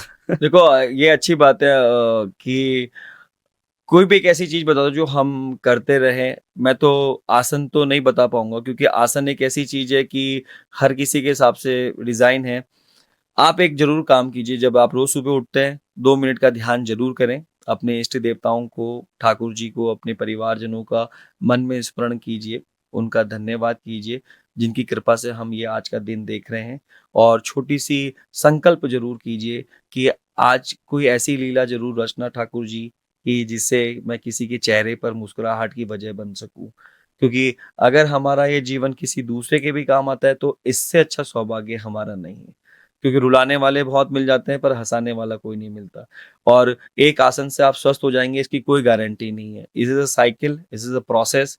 ऐसा नहीं है कि आपको रोटी बनानी हो ना, तो ऐसा नहीं है कि डब्बे से आटा डाला और रोटी बन जाएगी। उसको डब्बा खोलना पड़ेगा, आटा छानना पड़ेगा, उसमें एक क्वांटिटी में उसमें पानी मिलाना पड़ेगा, कहीं ज्यादा गीला ना हो जाए, गोले बनाने पड़ेंगे, थेपना पड़ेगा, और एक सटीक सी आंच जब तवे पे हो जाएगी तब जाके उसके ऊपर रहेगा। ये कितना लंबा प्रोसेस, लेकिन दिख नहीं रहा है। हाँ, दिखता क्या है लास्ट में कि रोटी थाली में अरे उसका सफर कैसा रहा है। आपका शरीर है, आपकी आत्मा है, आपका मन है, इसका भी प्रोसेस है। अगर आप इसको योग से संवारेंगे नहीं ना तो ऐसा लगेगा आपने कुछ मिस कर दिया है जिंदगी में, क्योंकि ये सब चीजें योग हमें खुद को संवारने का है। मैंने इतने अच्छे भाव से आपको कहा कि अगर आप मन में बैठ के ये 3 चीजें भी कर लेते हैं मुस्कुराते हुए, क्योंकि कल हो या ना हो उसकी कोई गारंटी नहीं है। तो जिसको माफ करना है तो उसको माफ कर दीजिए, जिसको धन्यवाद देना है उसको धन्यवाद दे दीजिए। ये जो भी आप मन में संकल्प करेंगे ये ऊर्जा उसके तक पहुंच जाएगी।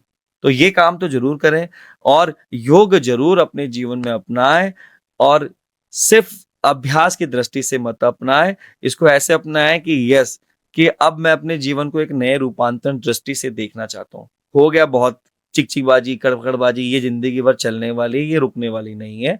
1 घंटा अगर मेरे जीवन के अंदर चेंज ला सकता है, मेरे से जुड़े हुए लोगों में भी ला सकता है, मेरी सोच में भी ला सकता है, मेरे काम में भी ला सकता है, तो फिर क्यों नहीं।